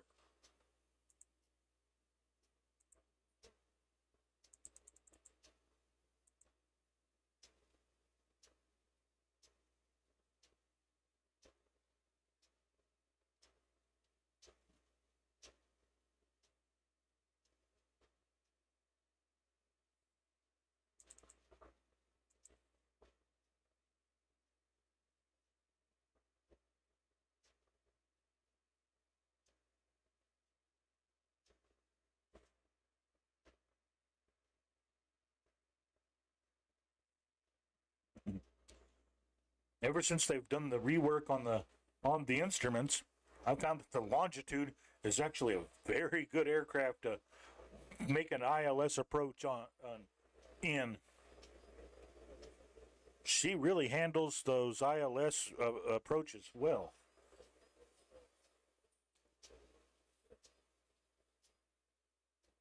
You may still have to do the descent yourself, but she'll get you in there.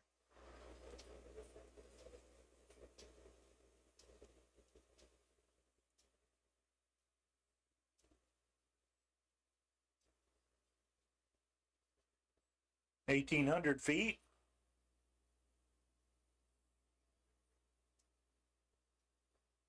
Still doing 165 knots.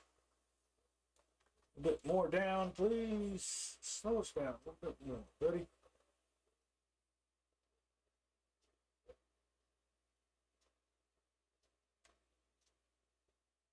All right, try that. Come on, slow down.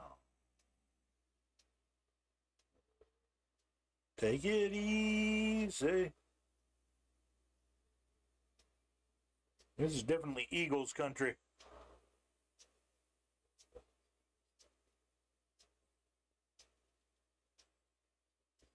Okay, it's 3 miles to the base. Oh boy.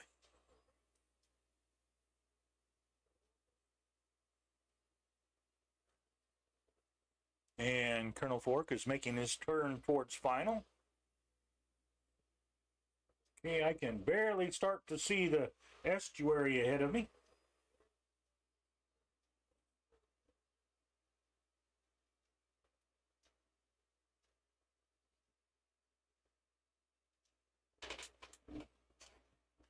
Okay, feet upon the rudder pedals.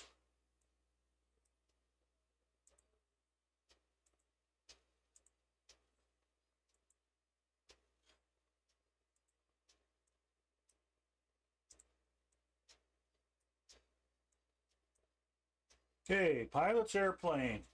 Okay, there's the island. Retard the throttles. Watch that airspeed.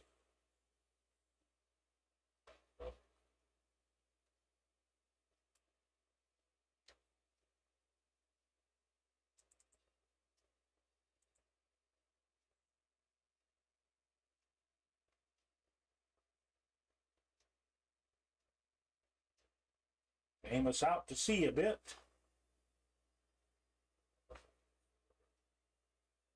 Okay, there's 125 miles an hour.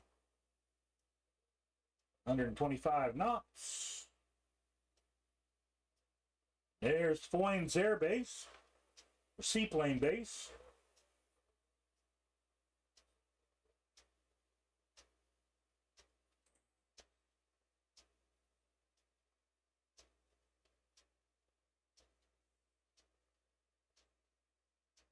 Okay, 500 feet above ground level. Hold your speed, hold your altitude.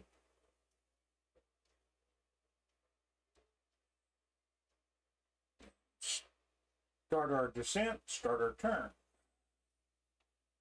Nice and gentle. Don't want to spill that champagne.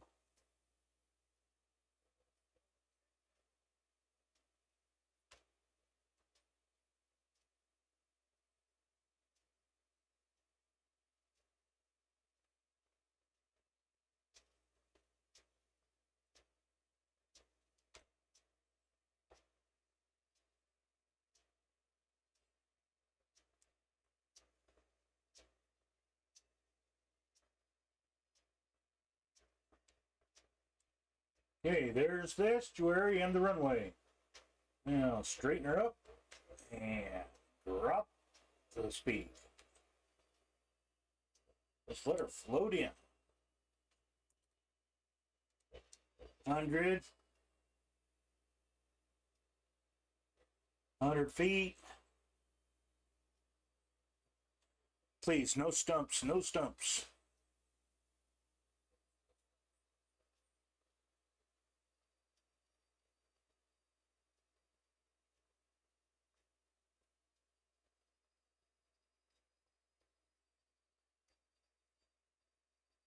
And there's down.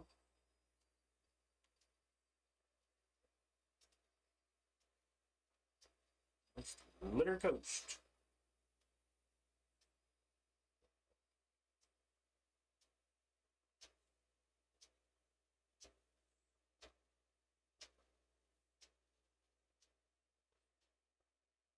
Okay, we can make that turn and not spill anybody's champagne. See, I want engines 1 and 4 up.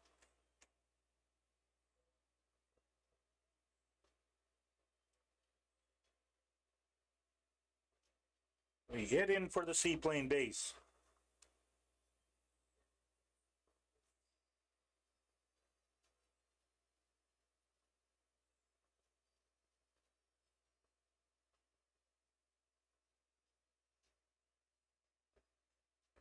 Well, I got 130 out of that landing. Nobody spilt any champagne on this run.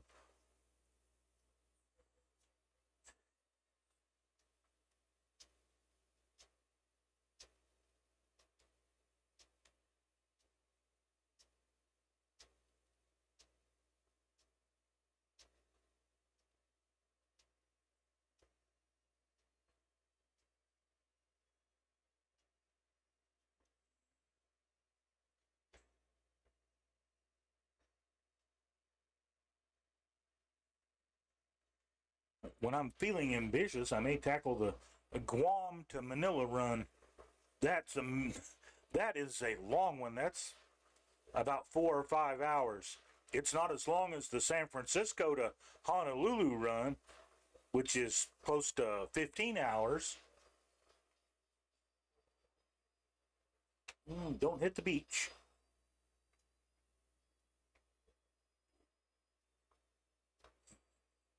We've done a remarkable job of actually flying tonight once we got the sim to run.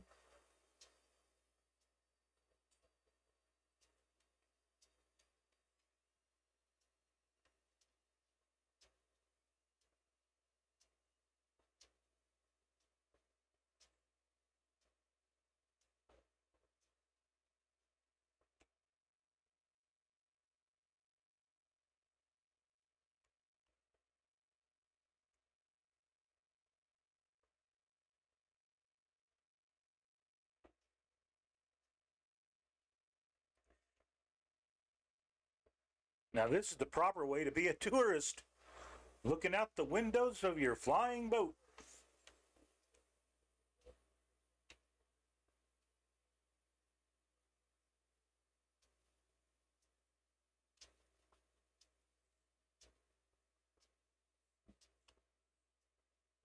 I wish the sim had the actual museum building with the 314 replica in it.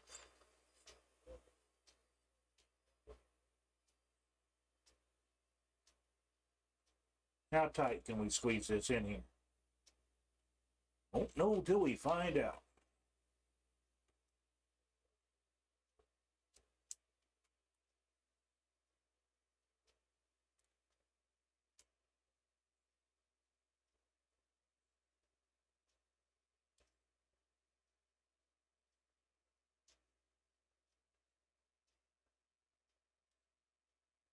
Don't hit the trees and don't hit the masts. Close. Close. Oops, clipped. Clipped the guy's mast on the left. Missed the big one.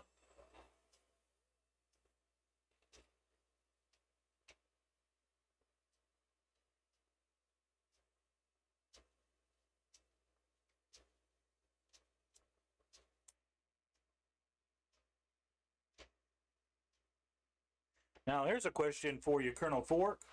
I can't remember. Where's the clipboard on this thing?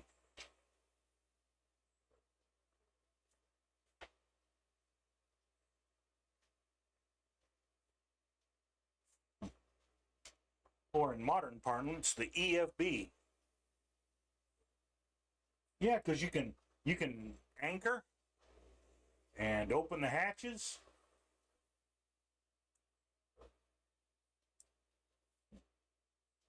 I've seen it done. I just can't remember where it's at.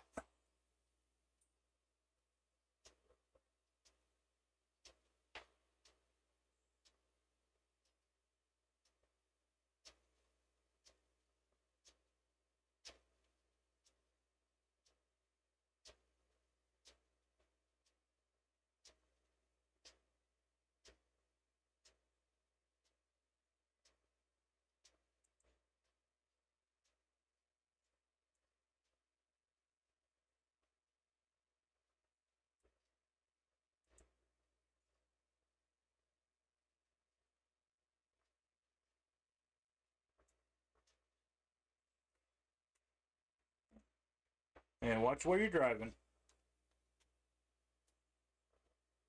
Put her on the beach.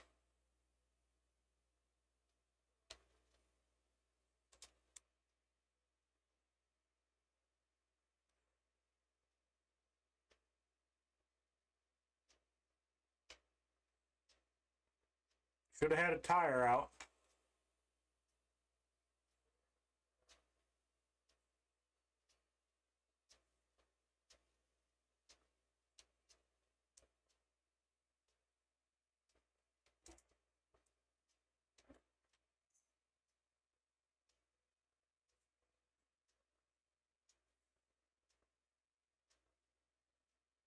Just out of idle curiosity,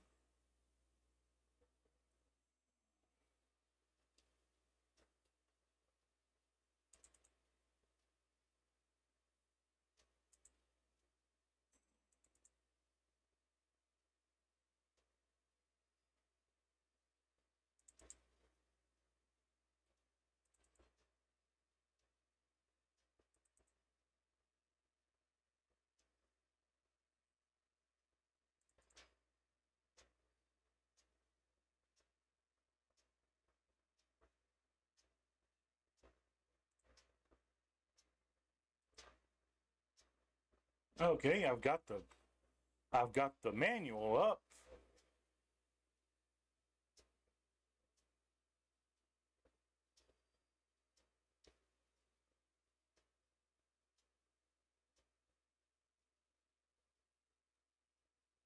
Okay, page 32.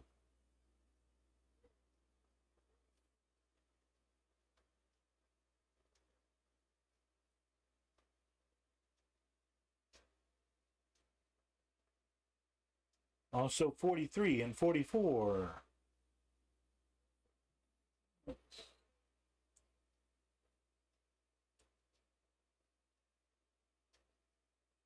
Oh, there's a nice detailed chart of Foynes Island, where we're at right now.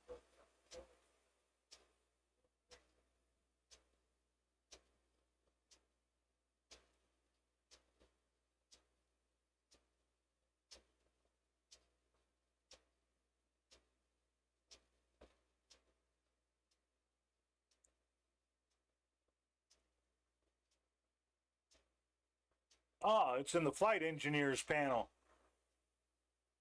Oh, okay. Let's see if we can get back there from here.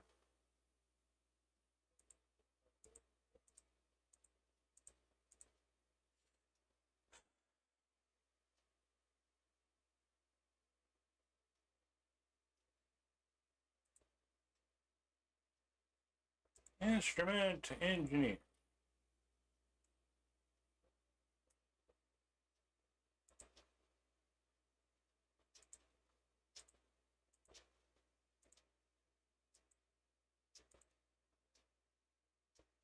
Okay, that's flipped all the switches on. Now let's go external. And the hatches are open now.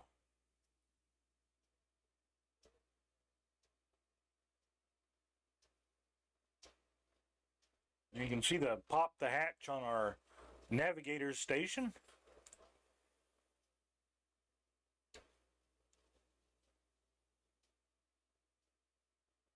Come on, cooperate, camera.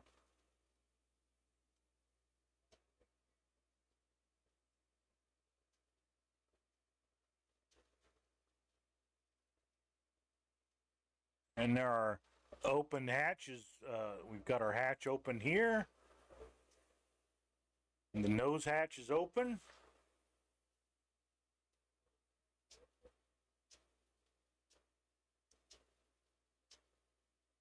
And then the main hatch right there is open.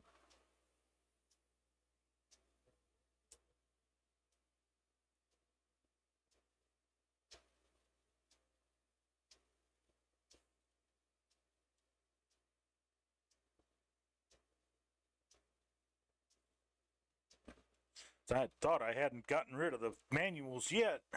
Knew they were around somewhere and glad they were. Kind of handy to have.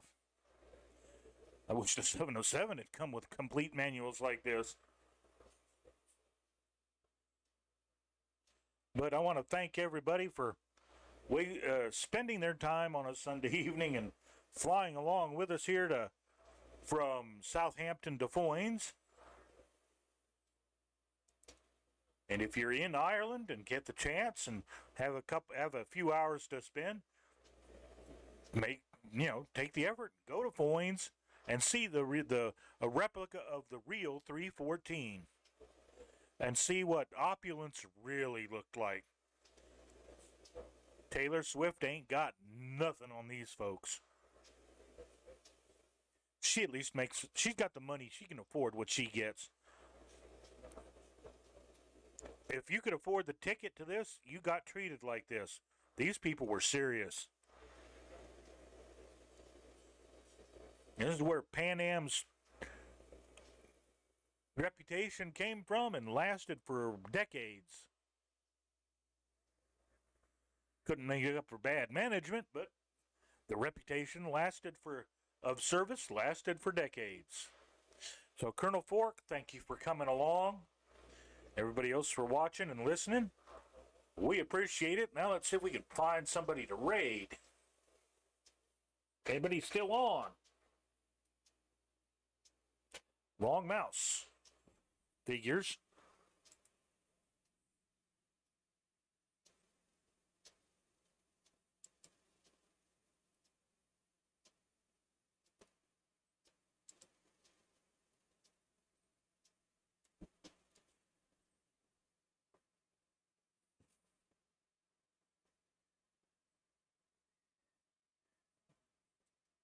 I must not be following the right crowd.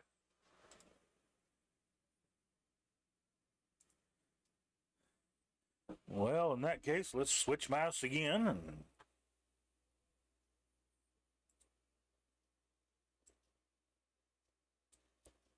switch to the deck of the Akagi.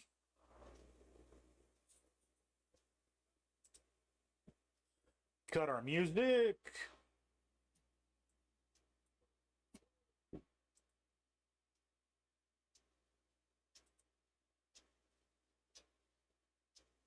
And nothing but the tick, tick, tick of our clock. Well, thank you again for coming along. Ooh, Captain Arash is on. Thank you, Colonel Fork. Let's see if I can find Captain Arash. If I get the right mouse.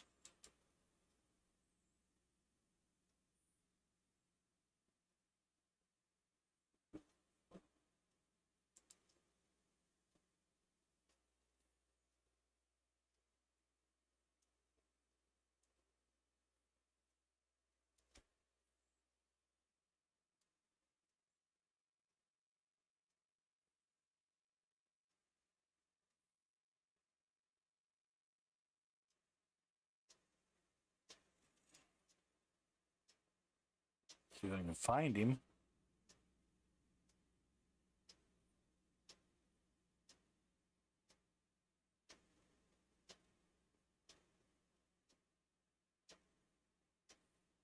Can't believe I haven't followed Captain Arash before.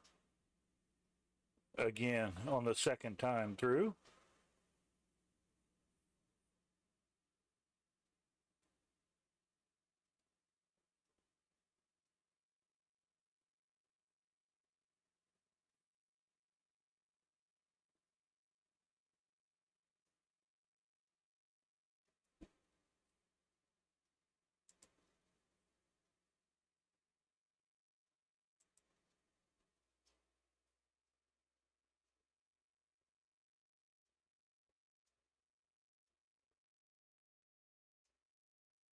Okay.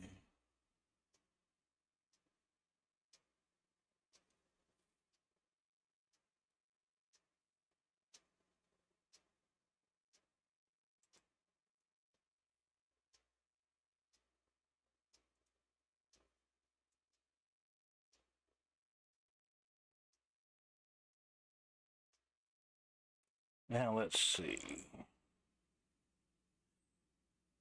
And of course it didn't.